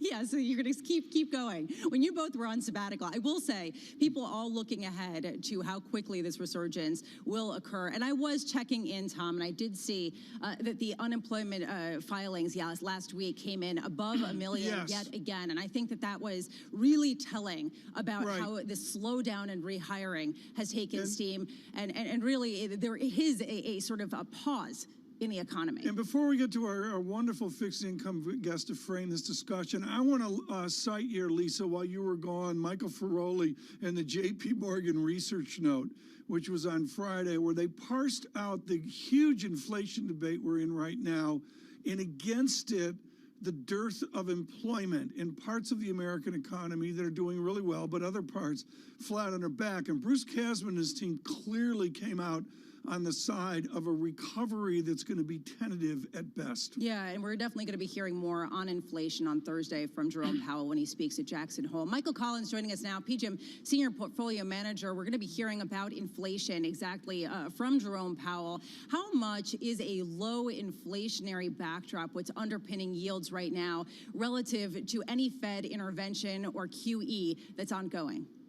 Yeah, good morning, Tom and Lisa. It's a combination of both those factors, right? Well, all three. It's the lower trajectory for economic growth. And we're certainly in that same camp, Tom, that we've seen the V already, right? We've had kind of that 80% recovery in the economy, and now it just flattens out from here. The next part of the recovery is going to be much harder fought. You'll see that in the unemployment rate, which dropped from 19 to whatever it is, 10, 12, 14, whatever the right number is. That next 5 or 6 or 7 percentage points is going to be much more challenging. But also on the rate side with the Fed, and Powell will certainly come out Thursday. He's going to talk about the new monetary policy framework for the next decade this Thursday. And they're going to talk about inflation and outcome-based forward guidance, which means basically they're going to keep rates at zero for a really long time, maybe forever. And then the inflation outlook, I think, and we think of PGIM fixed income, is actually more on the benign side than on the concerning side. So all that leaves this yield curve just kind of stuck where it is for now. Are we measuring inflation right?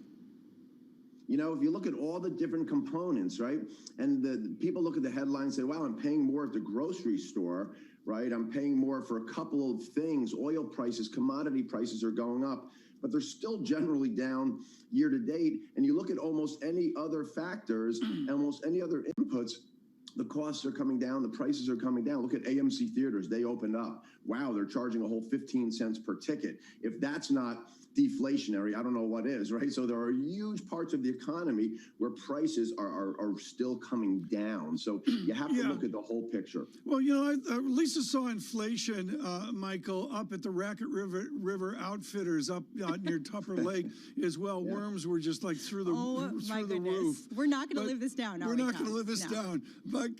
Michael Collins, it's real simple. We're seeing inflation, but so much of that component is real estate.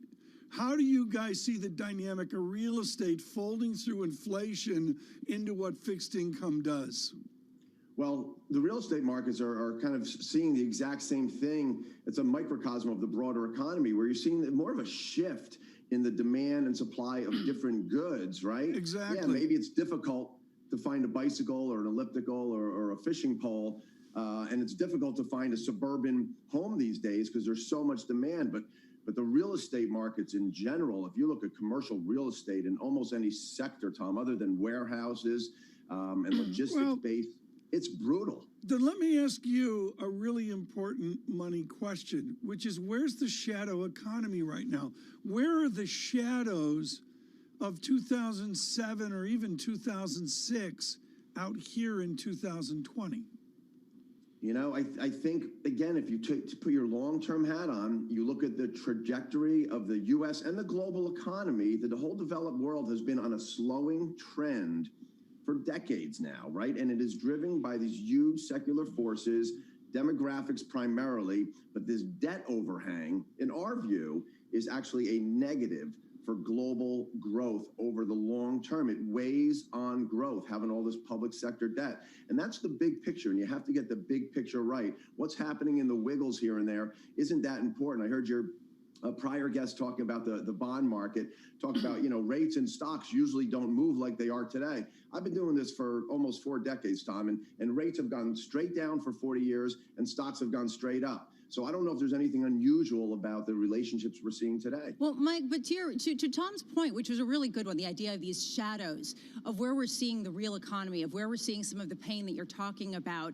We're seeing stocks at record highs. That doesn't sort of indicate the pain that we're talking about with an unemployment rate at 14%. Where are the blowups going to be? Where are some of the defaults and the losses?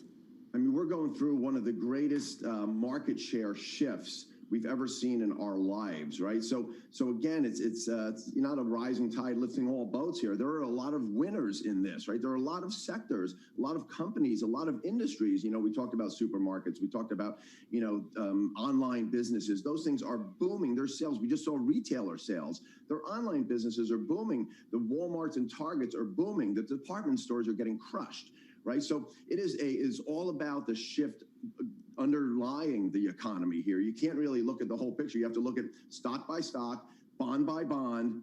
That's the name of the game here because it is a big market share shift we're seeing. And Michael, I'm really glad that you brought that up because Cornerstone Macro came out with some data showing that share prices of a fifth of S&P companies were more than 50% below their all-time highs as of Friday. So even though we're seeing record highs on the S&P index as a whole, underneath a very different picture, it's driven by the United States of Apple. How much does this indicate to you it is time to go into some of those sectors, some of the less loved areas versus the Apples and the Amazons of the world? Or does that indicate that there is discretion in markets and that the markets are accurately pricing risk? Yeah, the markets are pretty efficient in the stock market. You have to agree. The big winners in this are some of the big tech companies, and their stocks are reflecting that. But certainly the leadership is really skinny up at the top there in the stock market. And I'm a diehard contrarian, somewhat to my detriment in some cases. And I'm always looking for that value opportunity. And my sense is once we get more optimism on the economy, and I feel like we're going through a little bit of a lull here, maybe for the next couple of quarters. But ultimately, in 6, 12, 18 months from now, we will be on much better footing. And you want to make that shift sometime between now and then into the value sectors. Then how are you positioned on fixed income? Are you positioned for total return, a coupon? Or are you scared stiff and long-term for you is 3-month LIBOR? Yeah, we are all in on total return, and the way you're doing it is to get out of cash and out of treasuries, which have these brutally negative real yields, possibly permanently, and into credit, but into credits that aren't in that losing cohort of the market, right? There are a lot of safe credits out there, Tom, that have spreads that still are going to compress. As treasury supply goes up, credit spreads on the safer bonds will compress. And when they compress, you get a capital gain or a total return. And that is the name of the game for the next few years. Michael Collins, thank you so much. Greatly, greatly appreciated this morning. He is with PGIM, and a nice briefing there on fixed income. And a lot of what you see 5 or 6 of these interviews as well, folks, and you get some real nuances here about the battle that's out there. And Lisa, I would just say, the battle right now is absolutely fascinating coming off of the inflation guess forward. I looked at a lumber chart today, and it's truly a moonshot. I rarely use that phrase, but it's truly, as iron ore is a big deal as well. But then there's other parts of the economy that are just shattered. Yeah, well, people are building houses, but they aren't necessarily going to the movies, and so you're getting this really pockmarked inflation backdrop. I do wonder, though, when you look at stocks, that is where you're seeing the inflation, and at what point will the Federal Reserve address that sort of exacerbating of inequalities? The other thing I do want to say, Tom, we let Michael Collins off the hook there, but he had grown in some COVID facial hair. It's a new look. It's a new look. It's all the rage. You were going to do that. Why did you shave your beard? It was a huge debate. It was actively pushed at home to not shave the beard. Really? Really? A fan emailed in and just said it had to go. And the fan being Al from New Jersey? Al from New Jersey wandered in and said, nah, I don't think so. And, I mean, it was sort of had elements of Wolf Blitzer. Yeah, no, it definitely worked. I will say it is curious to me how people are going to arrive in the office when they do. The survey that came out showing that more than half of all major employers delaying their back to work plans, the back to office plans, due to the resurgence in virus cases. Will they show up in Lululemon? I'm so glad you brought this up. While you were out in Long Lake making that stretch out to Racket and in Saranac, Lisa, we had a wonderful interview with Empire State Realty, and he was heated that we needed to see a return of executives from their cushy summer places, just like where you were, to get them back into the city. And he was just heated about the leadership needed from executives to get the troops back into the cities, whether London or New York. And I'm not saying I agree with that, but that was the thesis that was brought forward into an empty New York in September. Yeah, and how do you do that safely? And how much money do some of these companies want to invest on making sure that air circulation is good? And just for the record, no internet, cushy? Really, Tom? Really? I would think that would be great. Afterthought wouldn't be able to survive. But other than that, I mean, it's good. And to the many comments as well, John Farrow's doing fine. He's off on a very needed vacation. He's fluent in Italian. He's just killing it. Coming up next, Lawrence Gostin, Georgetown University. Much to talk about. Futures up 29. It's a simulcast. This is Bloomberg.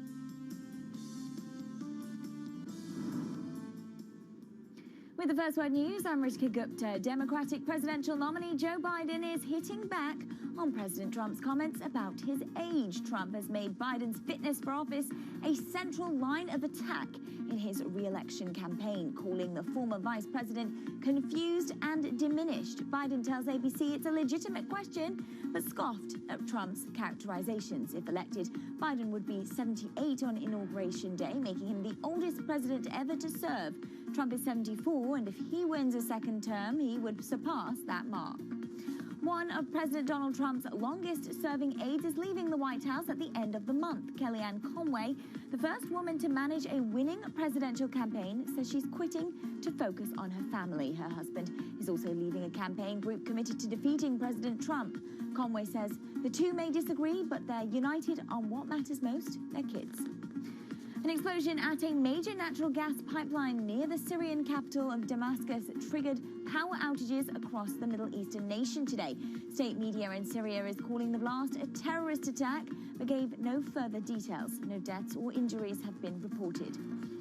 The Indonesian island of Bali will remain closed to foreign visitors for the rest of 2020. Authorities have planned to welcome back international tourists next month.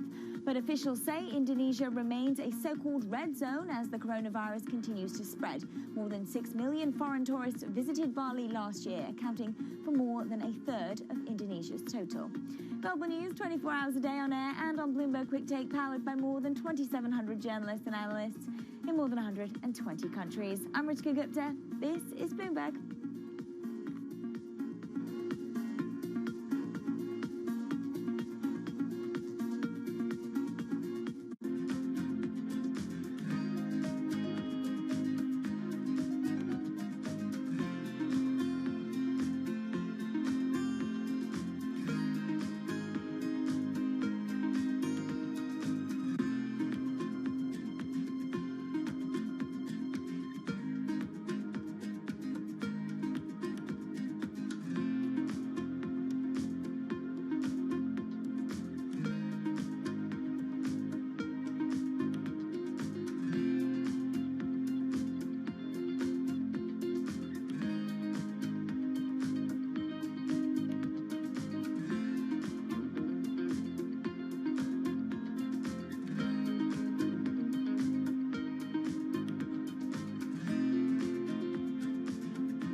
We are above forecasts. 1,800,000 jobs is the total non-farm payrolls, with a 17,000 additional jobs added in terms of net revision. You still got 1.8 million with a big decline, almost a full percentage point drop in the unemployment rate, which will move to single digits easily in the summer and fall. Leading up to this data, there was a lot of reason to suggest that the pace of increase had slowed. And in fact, what we see in this data is, of course, it has slowed. But the good news is that it is continuing. And it is continuing despite some slowdowns that we're seeing around the country as a result of an increase in cases. People tend to focus on the growth rate. The big issue is the depressed level of spending and income in the economy, which is reflected in the level of the unemployment rate of around 10%.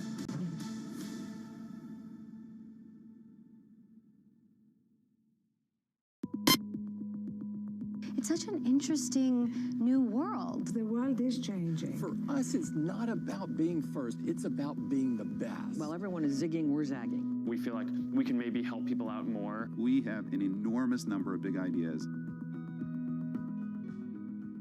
I do double down on helping other Black founders, whether it's fundraising, hiring, growth, product, whatever it is that they need.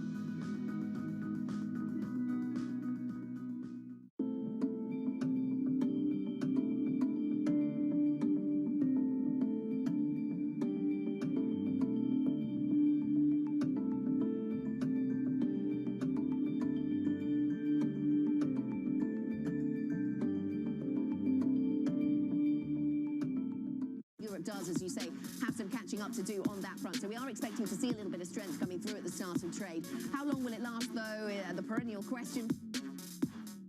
This is a step in the right direction. Perhaps it's a harbinger for more changes in the future, like the completion of the banking union.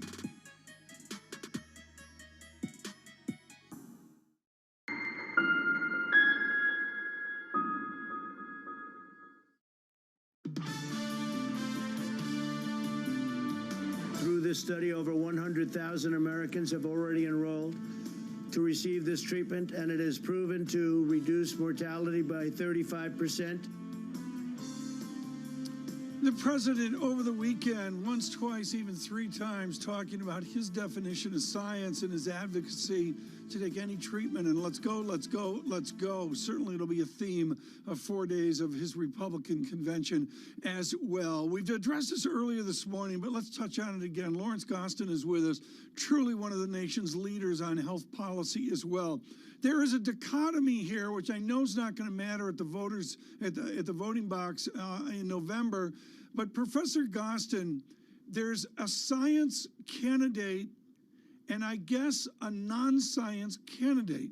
Do you consider President Trump to be non-science, or is he just hugely impatient? Well, I think it's a combination of both, really. I mean, he's certainly on the non-science side has hyped some drugs that even his own scientists were telling him were bad, like hydroxychloroquine or his remark on disinfectants. But and he's also undermined the CDC. He's pressured the FDA now. So I think I think it's a little of both. He certainly is impatient, and I think some amount of impatience it's justified. I mean, none of us want to sit here and in our homes doing remote and not being able to get out and get on with our lives. We don't want to see people sick and die. And so we do want a vaccine as soon as we can. We do want drugs as soon as we can. But we want them to be safe, and we want them to be effective, and we want the public to actually, have confidence in them that a proper scientific, ethical process was used. And right now, I think everybody's just kind of dizzyingly confused because we just don't know what to believe, because the president's saying one thing, the scientists are saying another. Dr. Gostin, I'm wondering whether you think that perhaps the U.S. moves too slowly when it comes to approving some of these therapies, given the fact that there are tens of thousands of people dying and the entire economy is shut down. Yeah, it's a balance. This has been an issue. This isn't the first time this has been an issue. I mean, for example, the first time that we really worried about speeding up therapeutics was with AIDS. And during that time, the FDA was given enormous flexibility with, emergency use authorization and compassionate use, other kinds of things. And so we have been able to speed up our approval process. But I'll tell you this, the FDA is the envy of the world. I actually just served on a National Academy of Sciences committee talking about regulatory approvals, and we are the gold standard. The European Medicines Agency is very good as well. There are a couple of really good ones. For those, many people in your audience won't remember it, but the thalidomide problem early on in my childhood, the FDA saved Americans. Yes. While people around the world were really having birth defects terribly. So safety is important, Okay, but Dr. Gostin, this is really important. You have the definitive book on that. I brought up the thalidomide case and the wonderful courage of the director of the FDA at that time to say, no, America's not doing thalidomide. Why is the FDA capitulating to the President of the United States on unproven science? Well, I don't think the president ever should. Remember, just 4 days ago, Francis Collins, the head of the National Institutes of Health, Tony Fauci, who everyone knows, said the science was not there on convalescent plasma. And we needed to get there. I mean, I think it's biologically plausible that it will eventually work and it will be helpful. But we need to know these things. We need to have the data. And the public does have the right to disclosure, transparency, and to understand whether the FDA is truly defending science. In my world, there are some people that I really respect, including, former senior officials at the FDA, who think that the FDA commissioner should never be appearing next to the president, appearing to capitulate. And can you or I or any of your viewers say that there hasn't been political pressure on the agency to go to perhaps cut corners? Well, Dr. Gostin of Georgetown University speaking with us right now. Dr. Gostin, which of these therapies that are coming out, whether it's the convalescent plasma therapy or some of the others, which of them are game changers, can actually allow us to go back to work more safely, more effectively, or are these just basically Band-Aids on a gaping wound before we get the vaccine? Well, I'm hopeful that one day we will get a series of effective treatments. Maybe not as effective as antiretrovirals for HIV, but really good treatments. At the moment, all the treatments that we've been discussing, all the ones that have been approved for emergency use authorization, are they're helpful, but they're still band-aids. They still basically marginally help survival, but they don't. They're not a miracle cure. They don't get you better. And so I think we really do need highly effective vaccine. And if we don't do that, we're just going to have to live to manage this. Dr. Gosselin, thank you so much. With Georgetown University and folks, our commitment here from the beginning of this in February and into March of science on surveillance as well. Lisa, this is a data check on the move. Futures up 29, Dow futures up 277. Really doesn't color what we're seeing with gold now up $11. And I'm noticing some real currency market movement as well. I guess I've noticed just the genuine DXY weakness of the dollar giving back a little bit, Lisa. Yeah, talking about gold, there was a story talking about the incredible flows of money into gold and silver ETFs, that this is sort of hot money, creating some concern about pretty big ups and downs in an already boom and bust prone area of this commodity market. I do wonder how much that was underpinning gold surging above 2,000. Yeah, and what's interesting about this, Lisa, is you ended up with 2 oil drums of oil that you went long on at the bottom there. Made of course. That's why you went away for 6 weeks to the upper to defumigate the rooms. But, I expect you to have a couple bars of gold in the living room here when we're all done. Well, instead. I wasn't the one who went to Tiffany to pick some up for Mrs. Well, yeah, when I talk gold, it's Tiffany, but fortunately they're closed under construction right now. That's a good and beautiful thing. Turkish lira, 7.36. We're watching that carefully. Lira's weakened here. It'll be really interesting to see if it gets out through a 7.38 as well. And again, on yen, 105.74, euro, 118.44, sterling, 132-ish back to a 131.29. If you're just joining us on radio and TV, what you need to know, it's simple. Equity surge, again, tech leading the way, futures up 29. Coming up, Mr. Armstrong from Florimi, really looking forward to that. On radio, on television, it's a simulcast. This is Bloomberg.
It made me have second thoughts, but ultimately I booked tickets, so I'll just come back in quarantine for 2 weeks. It's not really a problem. I just think it's a complete mess. It's a complete mess. And I've been over there all summer, and I just can't see it's going to make any difference at all going there now and quarantining. We have to go because our children are there. We're going to get them to bring them back to the UK to start school again in September.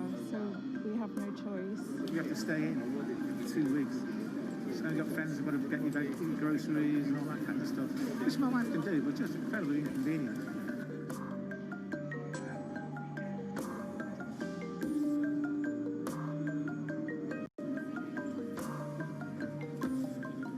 We We were actually really lucky because we went to the Eurostar with our tickets and we were like, please, can you change them? They did it free of charge, but online it was about 177 to change it. So, because we knew that this was going to happen, we went there like the day decided to before go there quickly and change them.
Market that over the past few weeks has made it clear it wants to go higher. It got a little spooked by the idea that geopolitical tensions are rising.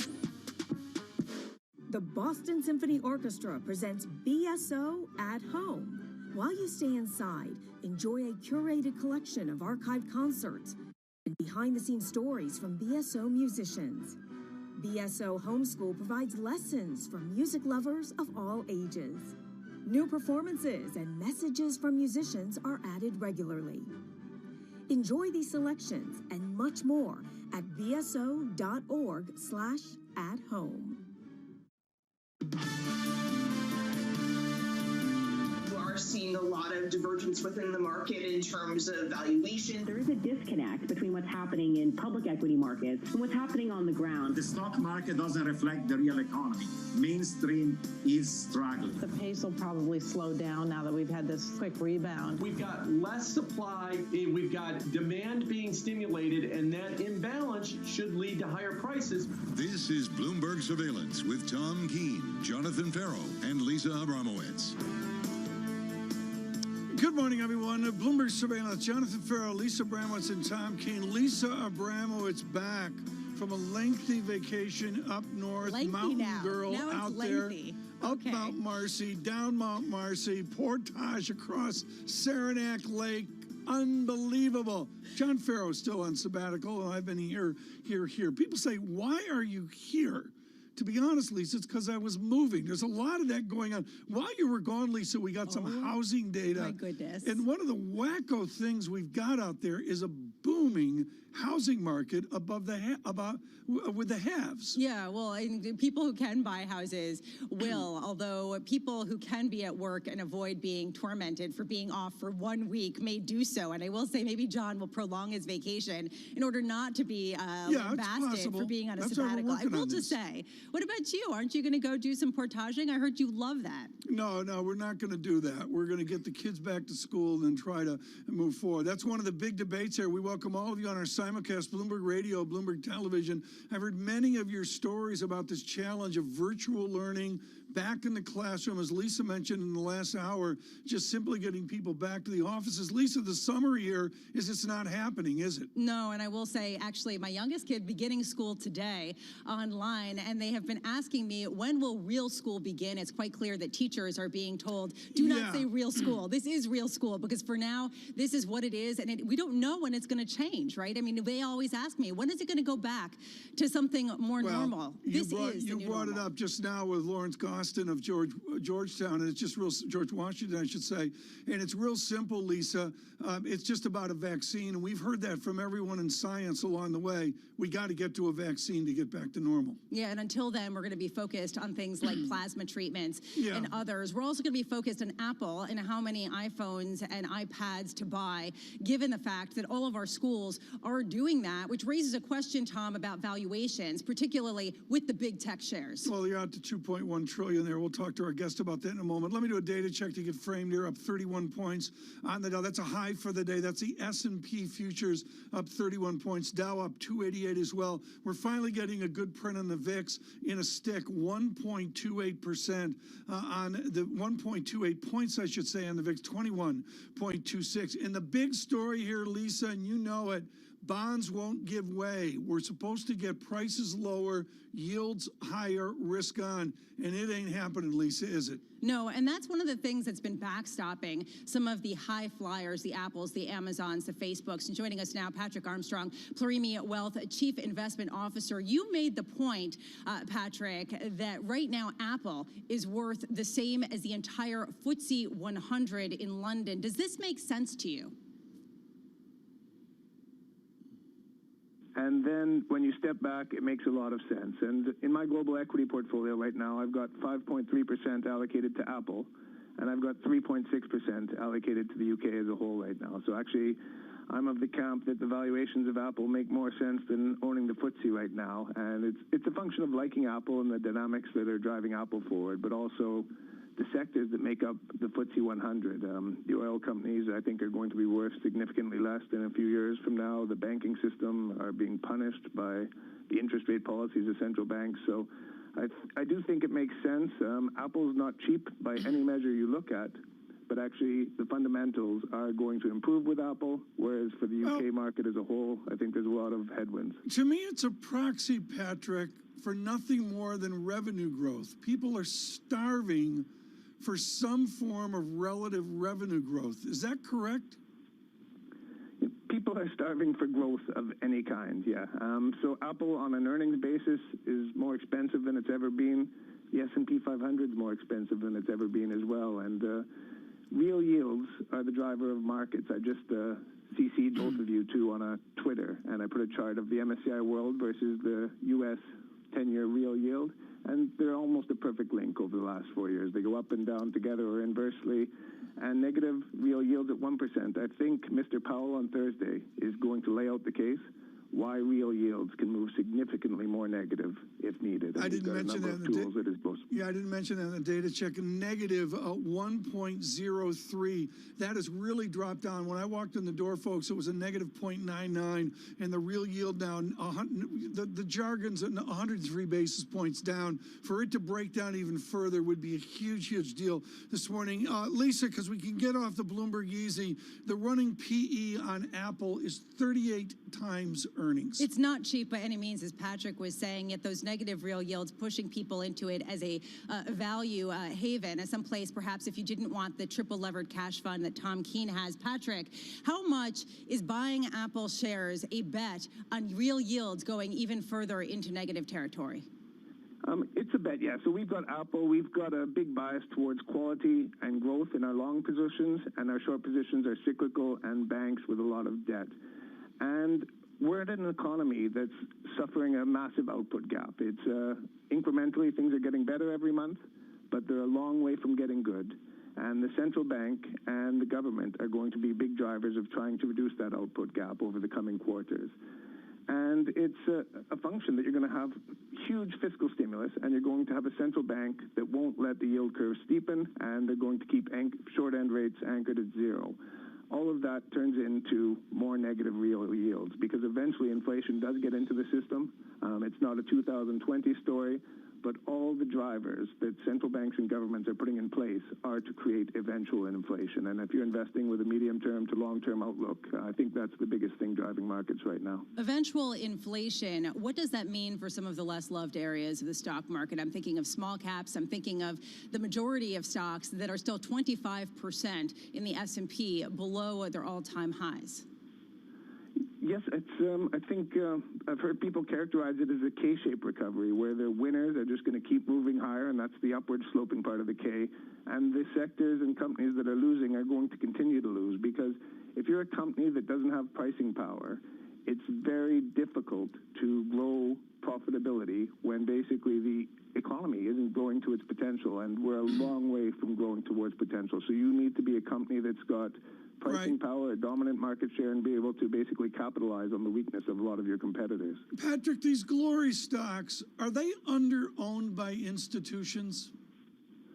That's interesting you say that. So I said I've got 5.3% of my global equity portfolio in Apple, and that's barely above benchmark weight now, too. So it is difficult to take a full, meaningful position versus the benchmark now even. So in the S&P 500, Apple's well above 5%. But even on a global basis, it's you could argue that they're under-owned because people have prudent diversification policies.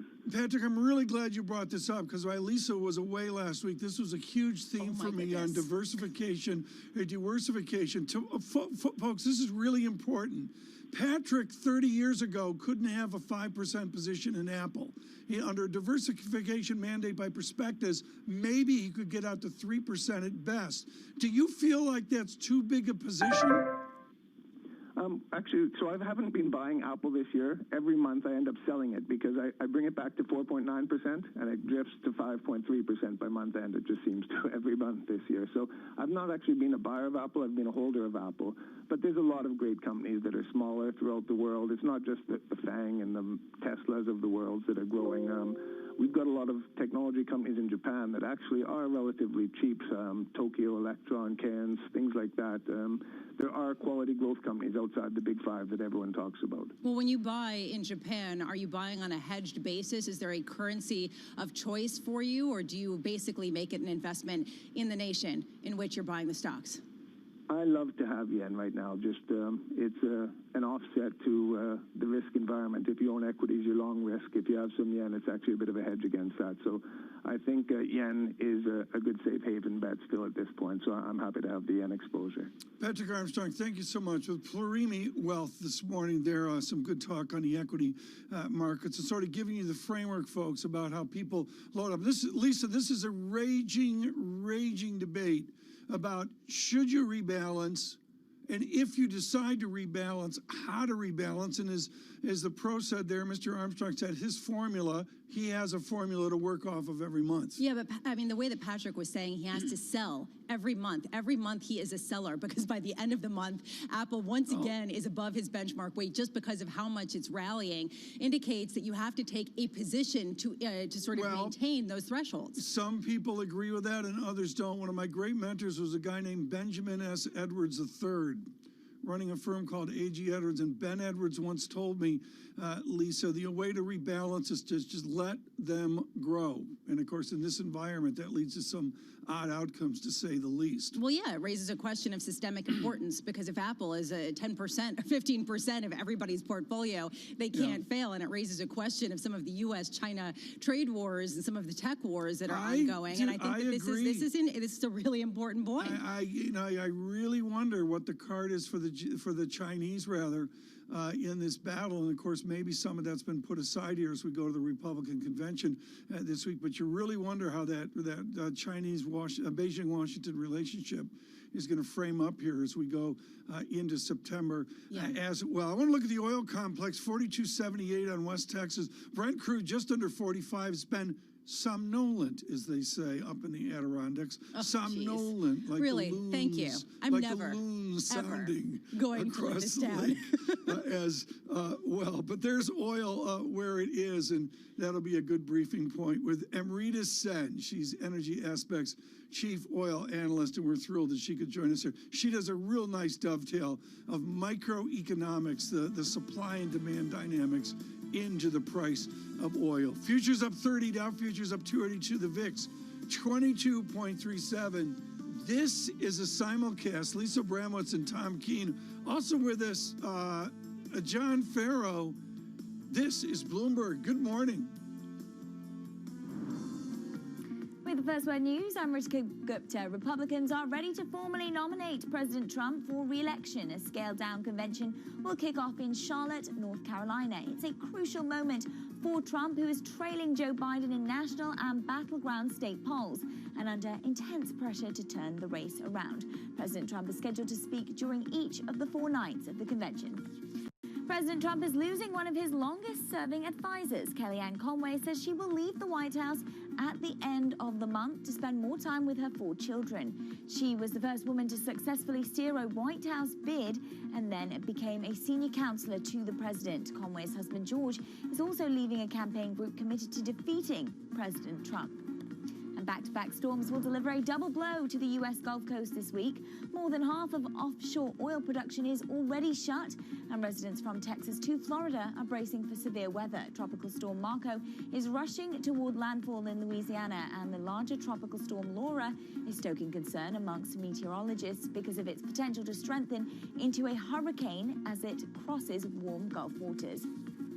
In Belarus, President Alexander Lukashenko is vowing new steps to crack down on opponents. More demonstrations against his 26-year rule brought tens of thousands of people into the streets over the weekend, demanding his resignation. Lukashenko was shown on state television flying into his Minsk residence in a helicopter, carrying an automatic rifle and wearing a bulletproof vest.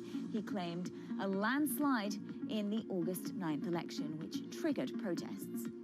Global news 24 hours a day on air and on Bloomberg Quick Take, powered by more than 2,700 journalists and analysts in more than 120 countries. I'm Ritika Gupta. This is Bloomberg.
This is Bloomberg Best, your weekly review of the most important business news, analysis, and interviews from Bloomberg Television around the world. Ken Burns, welcome to Bloomberg Big Decisions. We have always been a mixture of things. We are always stronger for that mixture. Growth is a way to stay competitive, delight more and more consumers. Welcome to the Best of Bloomberg Technology. I'm Emily Chang. They've moved the needle by acknowledging that they have to monitor the content. What is one word of advice you'll take with you? Learn how to listen. And that is certainly something that has served me well. Ankiti, where do you go from here? It's a huge market. It's a huge opportunity. I want to go 100x from here. Our philosophy is to partner where we can and stand apart when we should. Some things you see coming. Some things you don't. The trick is to be ready for anything. Pablo from Infrastructure Support is working every day to keep essential market data flowing seamlessly. We keep on, so you can keep on.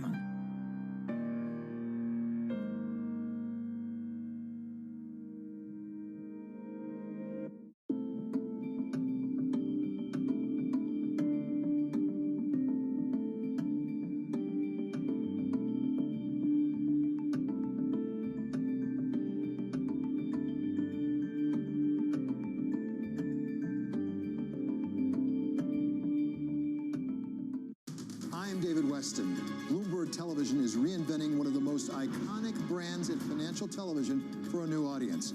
Join me to see the news program for the clever investor. This is Bloomberg Wall Street Week.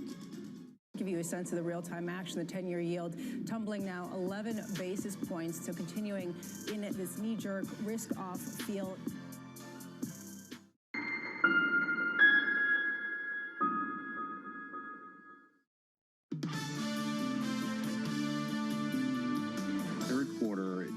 going to be better than the second quarter data, but the Fed is still purchasing assets. They're still buying, they're still buying bonds, and that's keeping nominal yields very, very low. I think the yield to really look at is the real yield. Jim Karen of Morgan Stanley, that was a really important conversation, walking through that nominal yield minus inflation expectations takes you to the residual, the real yield, and that statistic now is a worser for the day. Worser is Abramowitz mathematics for a negative number getting to a bigger negative number. We try to be clear here on surveillance. Negative 1.044. Lisa, this is a raging debate.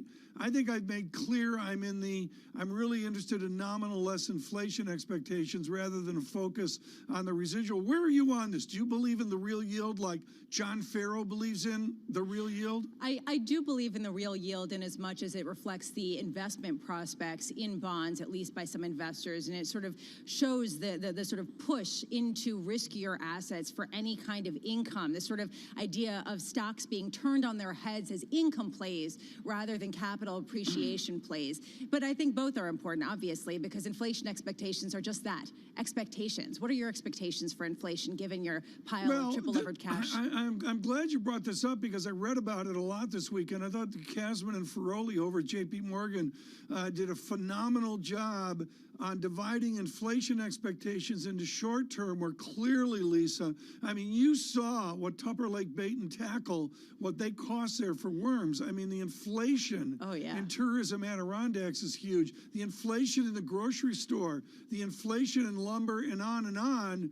But JP Morgan making very clear that's a short-term outcome versus a more medium-term outcome where it's dampened by this slow economy. Yeah, inflation and bug spray is a serious concern up in the Adirondacks. I will say, Tom, sort of a mark of 2020 is that the bad hits just keep coming. I mean, it's almost comical. There's an asteroid now heading toward Earth, but there is also a back-to-back storm trajectory here heading toward the Gulf, which is potentially going to disrupt nearly a fifth of all U.S. oil production, Tom. And it just sort of shows what 2020 is all about. Well, just what more bad things can happen. But I'm going to bring that right over, Lisa, to, you're correct, two storms, and I noticed in Jamaica today, cloudy through the whole week. One of the storms is just south of Cuba right now. But the storms, and you fold over, Lisa Abramowitz, into the quiet across America, and I think obscured by the Democratic National Convention, obscured by the Republican National Convention, is a nation that's just running out of that first tranche of stimulus, and you can feel the hardship out there. Yeah, you know, I was really particularly moved by a study by Goldman Sachs showing that about a quarter of all, quote, temporary layoffs initially after the pandemic will probably become permanent, and millions of people will still remain unemployed in the United States well into 2021. How does this get factored in at a time when you're seeing record highs on the S&P 500, when you're seeing still some sort of pressure from that stimulus? How do you bake this into your models, Tom? How can you understand what that's going to be like? Well, that's the point. You don't have it in the models right now. I mean, we've got economic data coming up today. Folks, let me look at that right now. It's been so busy this morning, I haven't even had time to look at the data coming up here. Lisa, frankly, is a lot better than that than I am. A lot of housing data coming up.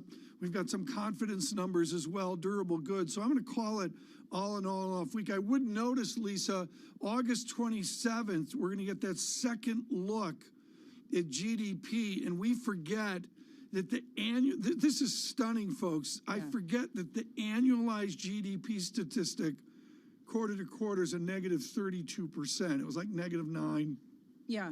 And then you work it out from there.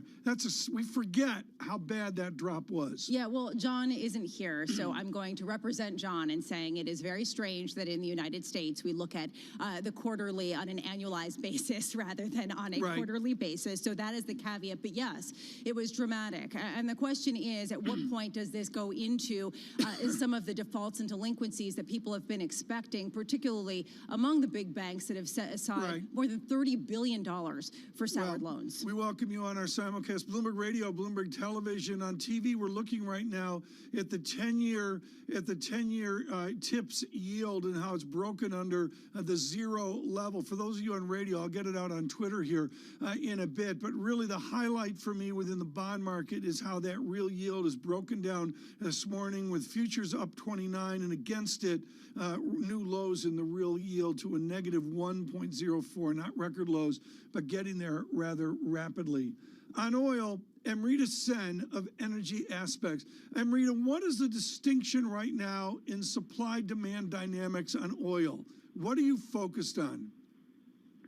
Well, right now, even with the storms coming, Tom, it's unfortunately still on demand, and how much we are recovering, how far away we are from pre-2019 levels, which is a long way away. And we have built so much inventory that, yes, while these storms are supportive for crude in the sense that we are shutting in a lot of Gulf of Mexico production, it's not really going to move the needle when it comes to just the sheer volume of inventory that we still need to run down. All right, so what will move the needle? I'm looking right now. Crude traded on the NYMEX, $42.76. It's been moving in this $40 to $43 range for a while. Right now, at the upper end of that range, what would it take to break out, and will it break out to the upside or to the downside? I mean, honestly, had it not been for the weaker dollar, given where the physical market is right now, crude would have been $5 lower. So this is very much, financial market supporting the price of oil, because if you look at the contango, which really tells you how weak or strong the market is, the crude curves have moved into more of a contango. So the front month is far more depressed than futures prices. We will get there. It'll take another year or so to run down this massive inventory overhang we've built over the first 5 months of the year. We are drawing stocks right now. The hurricanes, again, will help draw down that faster, but it just will take us a good year, given that demand is not recovering in a straight line, right? There's a lot of stops and starts. There are parts of the U.S. that are getting better, parts that are not. Even the rest of the world is the same. Too short a visit, Amrita Sen. Thank you so much for joining us today with Energy Aspects. We'll get her on for a much longer effort here in a bit. I really want to go to the highlight of the morning, folks, which is you saw the surge on Friday. We launched into a summer weekend. Well, it continues on this Monday with futures up 30 moments ago. Right now, futures up 29. Let me give you that level, 3421. And the Dow futures, 28,131, up 272 points on the Dow. These numbers are even for the bulls and even, Lisa, for the people that believe in this market, almost unimaginable. Yeah, although you really have to distinguish that who's driving this, right? I mean, it's Apple, it's Amazon, it's Facebook. It's not necessarily the corner drugstore that's having to shut down because nobody's being able to actually go there. It's a two-part America, absolutely. And just the divergence is widening into that K-shape, which we now have to talk about. I can't emphasize enough how correct it is, folks, from what we observe here in New York. I mean, the separation of these two Americas is just extraordinary. We'll see if the president addresses that through the week at the Republican convention. Coming up, Dr. Bremer of Eurasia Group. This is Bloomberg. Good morning.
ready for anything.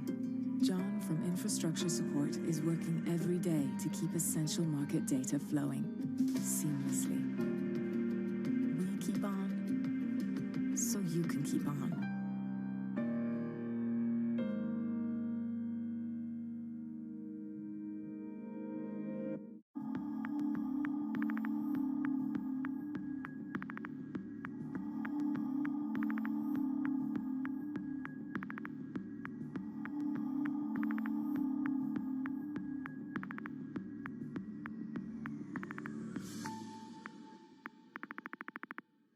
The investment bank merger is something we have been discussing actually for months. This is not a cost exercise. There will be some cost benefits, but it's really about having one underwriting business, to have one investment bank globally, one equities business.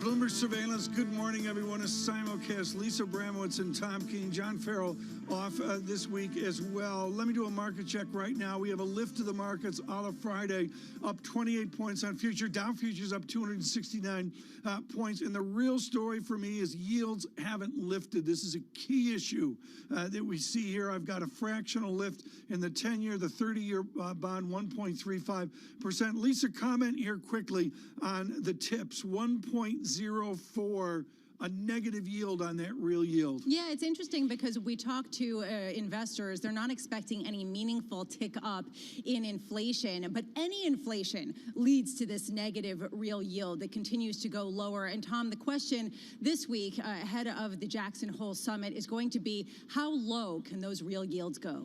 Absolutely. Because of time here and two wonderful guests in this hour, Leon Cooperman scheduled to be with us here in a bit. And right now, Dr. Bremer joins us as well. My book of the summer is Richard Haas's Magisterial The World. It is a primer on our international relations. Of course, Ian Bremer knows every word of that. He joins us now because he is doing one of the coolest things in international relations.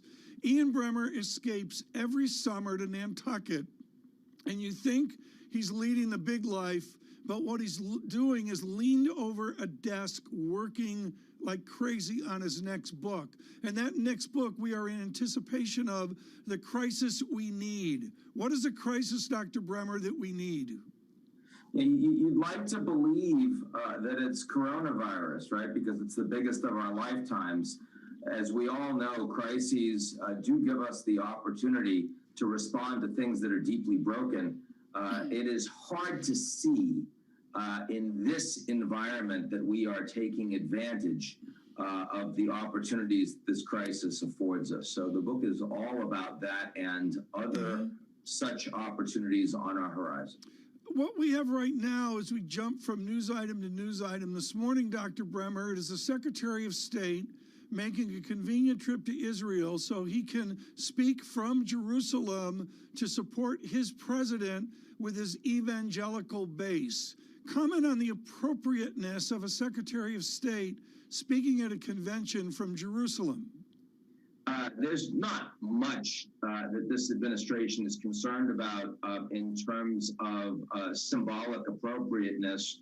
I've never seen anyone in the White House say we couldn't do that because it wouldn't be appropriate. That's not the way they think. And frankly, it's not the way their base wants them to be. But let's be clear that the U.S. relationship with Israel is one of Trump's best in the world. His foreign policy successes are more about Israel than just about anywhere else. Remember, they moved the embassy to Jerusalem, so you wouldn't be surprised if Pompeo is speaking from the new U.S. embassy that many administrations had supported, but no one had done. You also have now normalization of relations between the Israelis and the UAE, something actually facilitated by the Trump administration. And it looks like Pompeo is going to Sudan after that. And I think that my expectation is Sudan is also going to normalize. This is not going to stop with the UAE. It's actually quite something. And since we usually beat up on Trump in terms of foreign policy failings and how different leaders don't like him, this is one where they do. Forgetting about the way they do it or the discourse or the tone, what is the distinction between a Biden foreign policy and a second-term Trump foreign policy? The biggest difference is probably Europe. President Trump and the entire administration believes that the EU is bad for the United States. They want to deal individually with European governments. They strongly supported Brexit. President Biden, if he won, would be the antithesis of that. He would support a stronger EU. He would clearly and build up the multilateral aspects of that relationship where Trump does not. On China, Tom, the Biden administration and the Trump administration would be almost identical. And it's so interesting from the DNC last week. You didn't hear anyone talking about China, despite the fact that that's probably the single issue that exercises and animates President Trump the most internationally. And it's because quietly, when you talk to Biden's national security and foreign policy team, they'll have problems with the way that Trump does some of these things. But actually, in terms of, Taiwan, Hong Kong, South China Sea, technology, phase one trade deal, all of that, Biden and Trump are nearly identical. All right, Ian Bremmer of Eurasia Group joining us right now. Let's talk about China. President Trump has come out saying that he was going to ban all transactions of U.S. businesses with the likes of Tencent and TikTok's parent company. We're seeing him perhaps dial back some of those threats, at least in private conversations. Where are we on that, and how pivotal is that to the relationship between China and the U.S.? It's significant. I wouldn't say it's pivotal. I would say Huawei is more pivotal. Huawei is the most important technology company for China. It is their national champion. They're using it to drive 5G, which is their effort to control the Internet of Things and all of the data and the monetization of that data and the advances in AI that come from it. And the United States is not at all dialing back. In fact, last week we saw tougher efforts against Huawei and specifically more companies that would be put on watch lists if they are providing semiconductors and other critical pieces of supply to Huawei. Whether it's national security or internal human rights or whether it's the economy or tech, the relationship between the U.S. and China is heading in a bad direction. And so it's true. I was talking to Jared Kushner a few days ago, and he was being considerably softer, I would argue, than, say, Peter Navarro on issues like the importance of still doing business with China, not breaking tech companies' ability to engage, than I would see from others like Lighthizer, like Pompeo in particular, Mike Pompeo, Secretary of State. But in general, we know where this relationship is heading no matter who wins in November, and it's probably the most important geopolitical issue for the markets by a factor of magnitude. Yeah. Well, the way that you distinguish that is really important. The idea that Tencent shares rallying with the idea that perhaps President Trump is softening his stance on banning these businesses, but the direction of travel is what's important to watch. Niall Ferguson, a Bloomberg opinion columnist, writing that Joe Biden could end up being a wartime president, talking about the concern that some people have that the U.S.-China tit-for-tat is going to lead to a hot war. Do you think that we are getting closer to that? No. I wrote Neil after he wrote that piece and, sort of said it amused me because, he has become a bit of a bumper on that issue. I do think that we are in a technology Cold War with the Chinese where we literally want their tech companies to fail, and we will punish not just those companies, but those that work with them. But, the likelihood of a hot war, first of all, the Chinese truly don't want one. They understand their asymmetric capabilities compared to the United States. They're a regional military power. They're nowhere close to American capacity. But they also still understand that there's a lot in that we work on together. No matter how bad the U.S.-China relationship gets, I still think we're going to be selling them crude oil. No matter how bad it gets, I still think when we go to Walmart, we're going to be buying a lot of goods that are made in China. And I still think that a lot of our universities are going to be working really hard to make sure that Chinese foreign students can come and pay full freight, because otherwise many of those colleges will be in a lot of trouble. So not only do I not see a hot war, I think there are limitations to how bad this relationship can get, and they're considerably greater than, say, with the Russians. Ian Bremmer, just with the time left, I want to turn ourselves to the Levant, into the future for Mr. Erdogan. We don't have time to really dive into this correctly, but there's been 3 or 4 Erdogans across the span from 2002. Which Erdogan is affecting Greece, affecting hydrocarbons north of Crete? Which Erdogan is affecting Libya? Well, Libya, we have a ceasefire now that actually seems to be able to stick. That's a good thing. And I would say that Erdogan recognized that overplaying his hand is only going to lead to military confrontation. He doesn't want. The same thing has been true in Syria with their claims for buffer zone, but backing away when the Russians push them hard. I think the same thing is true in the East Mediterranean. I mean, they're saying they're going to drill, but that's in part, it's because it's easy to beat up on the Greeks by themselves when you have divisions inside the European Union unwilling to have a common and united front against Turkey. That's been frustrating, I think, to the Greeks. So the problem is that Turkey is in massive economic trouble right now. The Turkish lira, of course, continues to fall. The indebtedness is a serious problem, and the small and medium enterprises are doing very badly. And so if you're Erdogan and you're thinking through how you can continue to lead that country and not end up in jail, and a Turkish prison is not a fun place to be, right? You're thinking about what you can do to rally the population behind you, and a lot of this is overt nationalism and bomb throwing, but it's not getting involved in serious military confrontation. And I do think that Erdogan is savvy enough to understand how deep he doesn't want to go. Remember, Tom, that Turkey-Russia relationship, which was totally broken, it was Erdogan that ended up apologizing with egg on face because it was hurting his economy. He understands that he can only go so far.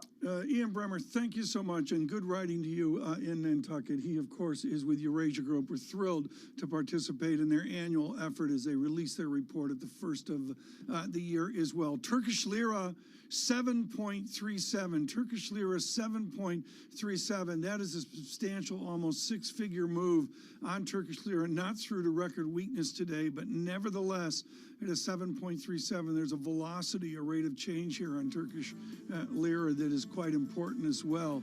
David Weston with our Republican National Convention coverage. This at 10 p.m. tonight. It will be a different convention than what we saw last week. Worldwide, a simulcast. This is Bloomberg.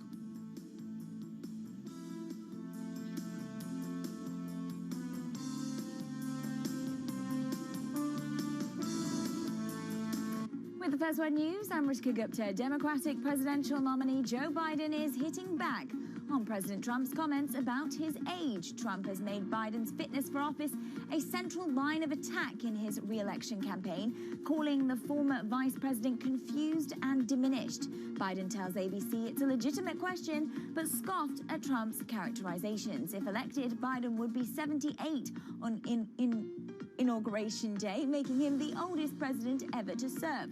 Trump is 74, and if he wins a second term, he would surpass that mark. Secretary of State Mike Pompeo says he's hopeful other countries will join the UAE and normalize relations with Israel. He made the remarks alongside Israeli Prime Minister Benjamin Netanyahu whilst on a diplomatic trip to Jerusalem. Pompeo is also slated to visit Sudan, the UAE, and Bahrain. And the European Union's top trade negotiator, Phil Hogan, is fighting to keep his job. Hogan has apologized for attending a Gulf Society dinner in his native island during the coronavirus pandemic. The European Commission, which ultimately will make the call on Hogan's future, issued a statement of support for him last week, but the head of the EU's executive arm has asked for a full report of the event, an indication he's not yet in the clear.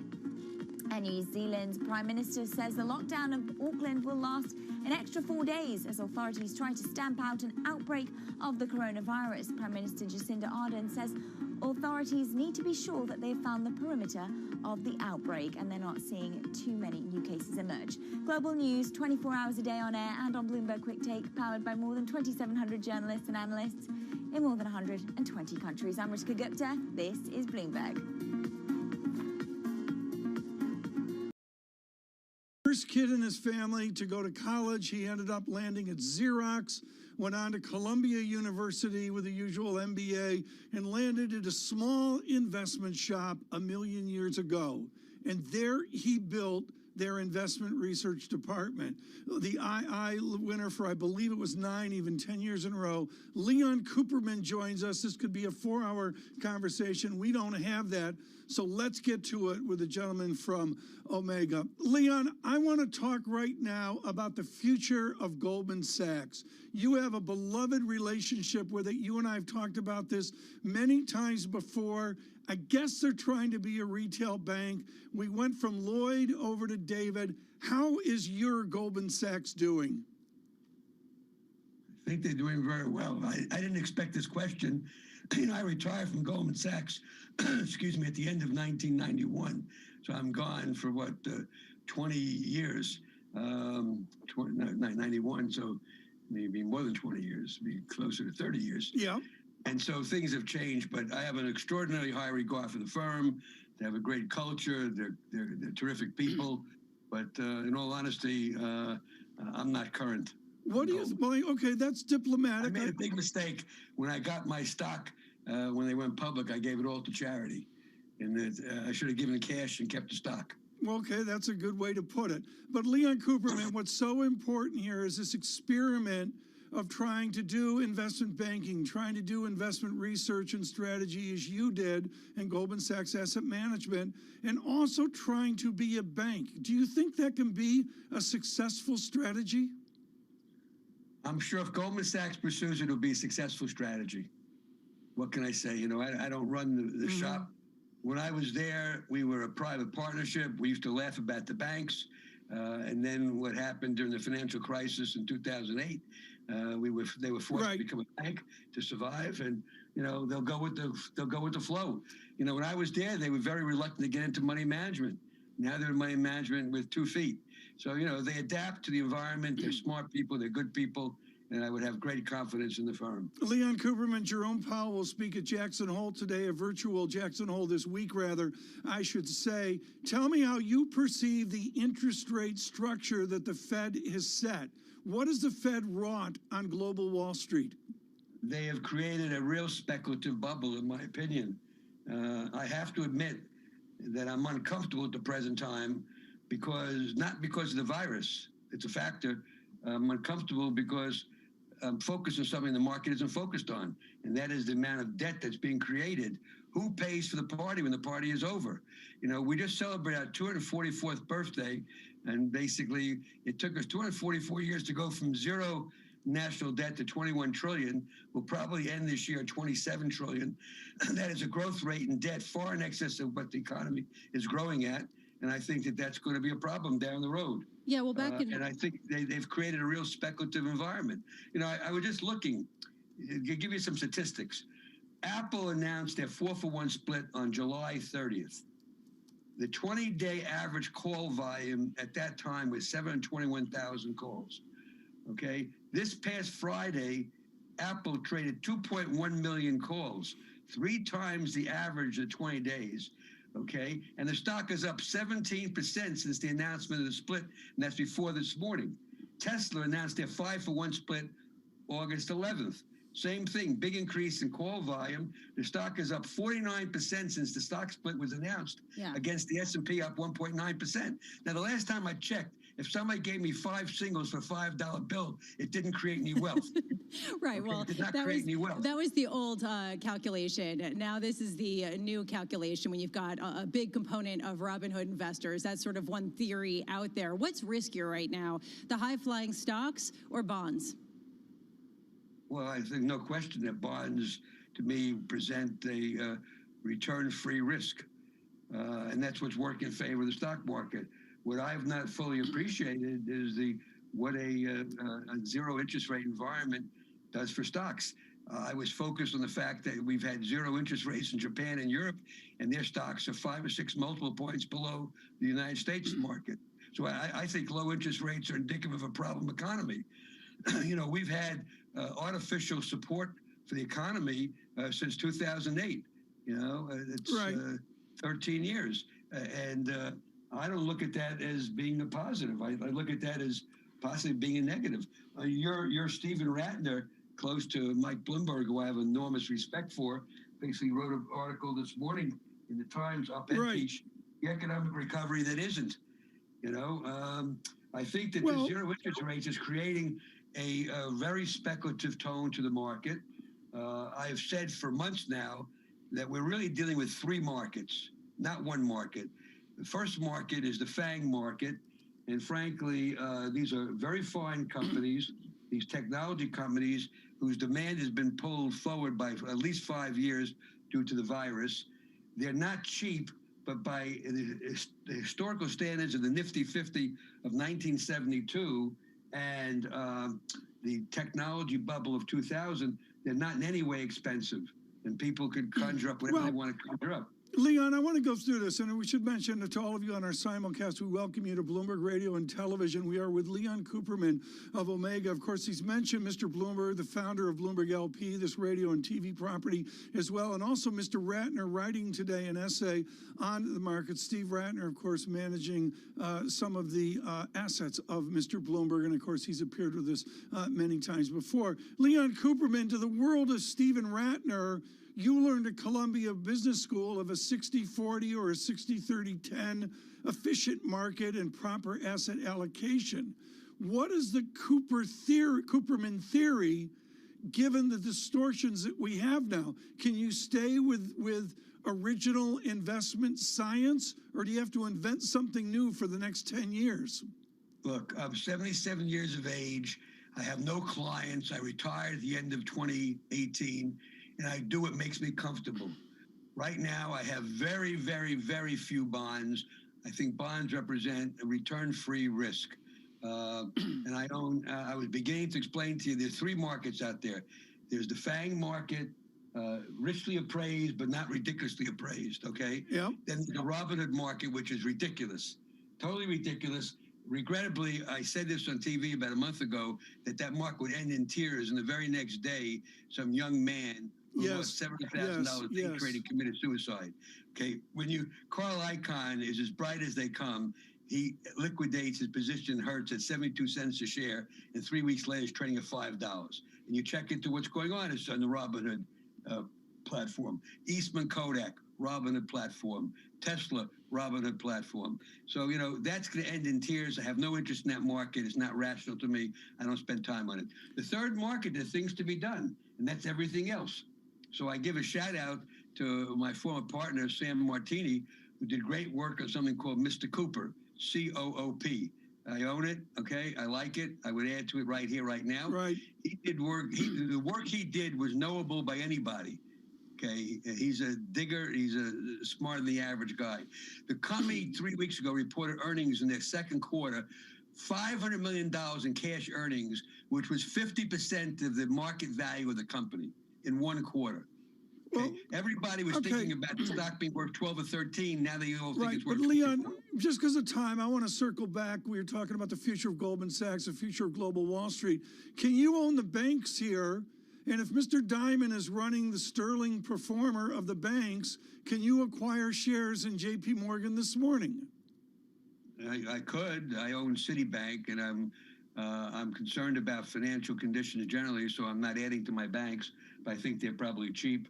They're a cheap group in the market. You keep perseverating about Goldman. Don't worry about Goldman. Goldman will be just fine. They'll go with the flow. They'll figure out what they got to do. All right. They'll do it well. Well, Leon, perhaps don't worry about Goldman, but what about hedge funds? You moved to a family office. If you were starting your career out now, would you start a hedge fund, or would you stay in the private realm? Would you stay away from that industry? Let me tell you what's happened, okay? And maybe indirectly I'll answer your question. If you came to me in 2008 and said, Lee, I want to invest in your hedge fund, and I said to you, no, you don't want to be in a hedge fund. You want to be in a relative return vehicle. hedge funds are hedged. Basically, they have a short position. We are now in front of a 10-year bull market in the economy, a 10-year bull run in the stock market. You don't want to have any hedges on. You want to be balls out investing. You would have had me arrested. That's exactly what's happened. Okay, now everybody says, well, the passive indexes have beat the hedge funds. We don't want to be in the hedge funds. And you have to ask yourself a question. Is now the time you want to be fully invested on the long side and not have a hedge on? And I'd say, no, I think hedge funds make sense now. So the people that went into hedge funds in 2008 are disenchanted, but the fact is they made that decision. I retired at the top. I retired due to arthritis, and I wanted to have a life of my own. I'm basically very focused. I'm very focused on philanthropy now. I tell the young kids that I meet with that, I give them a quote. I got to find it. Okay. Leon, we're out of time. All I can say is that's either a phenomenal backdrop in front of three guys on Madison Avenue, or the island you're on. Lisa and I want to visit in February. Let me explain. I am totally illiterate technologically. I pressed a button on my computer. That background appeared. I can't get rid of it. The basement in my home in Short Hills, New Jersey. I am a Florida resident. So you're doing this to get a tax dodge from the IRS. That's what he's doing. I've been Florida resident for a decade. I love it down there. Everybody, Leon Cooperman's in Florida today, and for the other 181 days, he's got to be there as well. Mr. Cooperman, thank you so much with Omega as well. Futures up 29. Can I get a backdrop here that says I'm in Florida? No chance. I want to do like Morning Joe. I just want to have a backdrop so I look like I'm in Florida. It looked like Miami. Come on, it will be better. Futures up 29. It's a simulcast from Florida.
We know it's a pandemic, and we want to be very responsible for pricing. We plan to underprice this vaccine for its value, especially in the pandemic phase. The rapidity with which we are moving relates more to technological advances in how you can make a vaccine even before you start testing it, that makes me confident that we are going to do everything we can to determine safety. Europe does, as you say, have some catching up to do on that front. So we are expecting to see a little bit of strength coming through at the start of trade. How long will it last, though? The perennial question.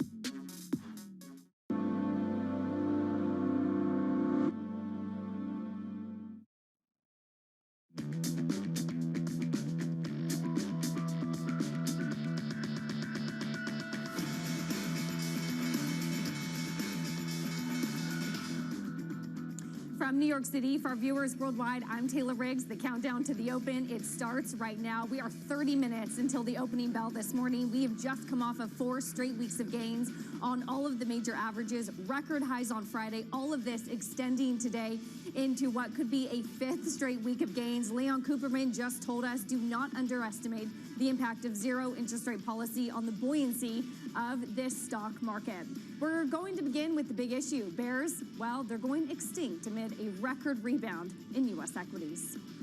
That broad-based pickup is there. We've retraced the entire bear market. The economy is actually doing pretty well. Big bounce in spending on the consumer side. Complete V-shaped recovery in U.S. retail sales. If you look at PMIs, if you look at retail sales, if you look at housing activity. Global trade is picking up. All showing economic recovery. We've come a long way. Momentum is pretty powerful right now. Very strong momentum. It has come back faster than most expected. The U.S. had a lot more front-loaded stimulus, but is at risk of losing it. The stimulus on both the monetary side and the fiscal side has been just a tremendously key ingredient. Investors have very little choice but to invest at this point. If you have a ton of cash, you gotta step up and put some in.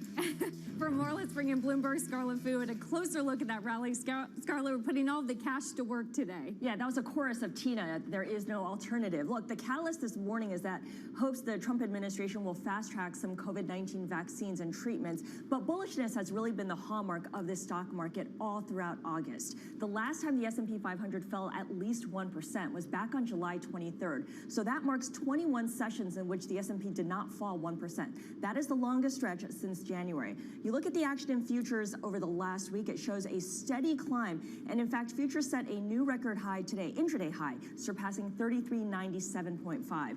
Now, individual investors are increasingly a driving force. Bloomberg Intelligence estimates that they make up 1/5 of total U.S. trading, far ahead of hedge funds and long-only institutional investors. We know they've opened up accounts at discount brokerages, lured by commission-free trading, and of course, the stocks that they like, Moderna, Nvidia, Tesla, those companies have gained 7 times as much as the S&P 500.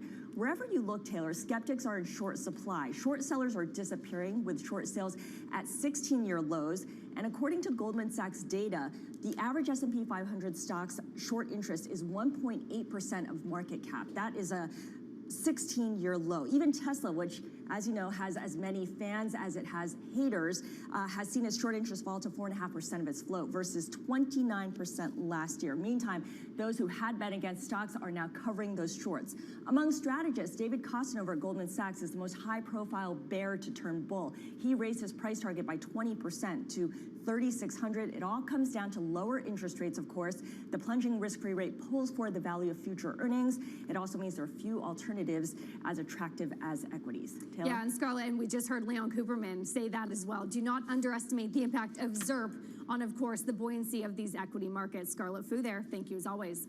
Talbackin's Michael Purvis raising his S&P 500 target to the highest estimate on the street, writing, quote, "We are now reaffirming our original year-end price target of $36.50. But as we turn the corner into Q4, there's a classic upside risk from year-end performance chase. The market gains further support as investors who have lagged the index often feel compelled to buy the market into year's end." Michael joins us now with more. Michael, what is the path of least resistance that you see up to $36.50? Well, I think there's a few key factors underlying this very sort of unusual and I think largely unexpected market rally in the middle of a pandemic that's engulfed world economies and earnings streams. But for all the various facets of market analysis that one can perform, I really come down to one very simple thing, which is what is a realistic earnings yield on the S&P 500? In other words, if you look into 2021, what is a reasonable estimate for earnings, and therefore what PE are you paying for? And if you can figure out the PE, the inverse of that is simply the earnings yield, right? And if you look at that relative to the 10-year Treasury yield, it's actually at pretty comfortable levels here. Right now, that spread, which is, to me, is how I'm defining valuation. It encapsulates the whole relative valuation discussion of equities versus treasuries in a very simplistic way. When that spread gets too narrow, and for me, that's around south of 300 basis points, then I get really worried. But right now, at 420 basis points, it could easily pave the path to 3650 and potentially higher by year end. There's a second factor here too, which is that we talk about the big five or the magnificent seven, the big cap tech stocks all day long, and they're huge companies, of course, but they're also it's what I would sort of consider a scarce asset. And what I mean is that if you're a global allocator around the world, there's really one place where you can really buy those business models which offer great stock trading liquidity, but also all the benefits of high sustained consistent earnings growth based on asset-light digital business models with quasi-monopoly status, right? Yeah. So I think it's not just retail, it's global allocators kind of need to own that asset as well. There's a lot to break down in your comments. So let me hit the first point, which is when you said it was a little bit of an unexpected rally. What has surprised you more? The rate at which we've recovered, no one thought we'd be up 50% from the lows, or that leadership, of course, of this big record high? Well, I think the leadership argument makes sense given the nature of this crisis, right? It's the big five, the big cap tech stocks, if they are more, if their earnings are more resilient than other companies because of the nature of this pandemic, forcing people indoors, forcing people to click more, to be on their iPads and their computers more, that all, ultimately sort of endorses those business models and arguably prospectively as well.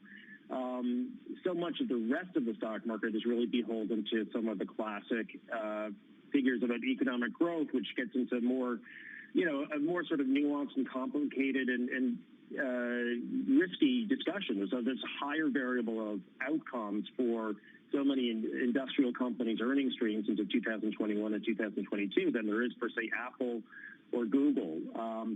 So I think that part, in hindsight, it all is easy to make sense of it all. But I think that, to me, it was very interesting back when the VIX was at 80 in March that the technology sector had massively outperformed the utility sector at that point, sort of demonstrating their defensive and offensive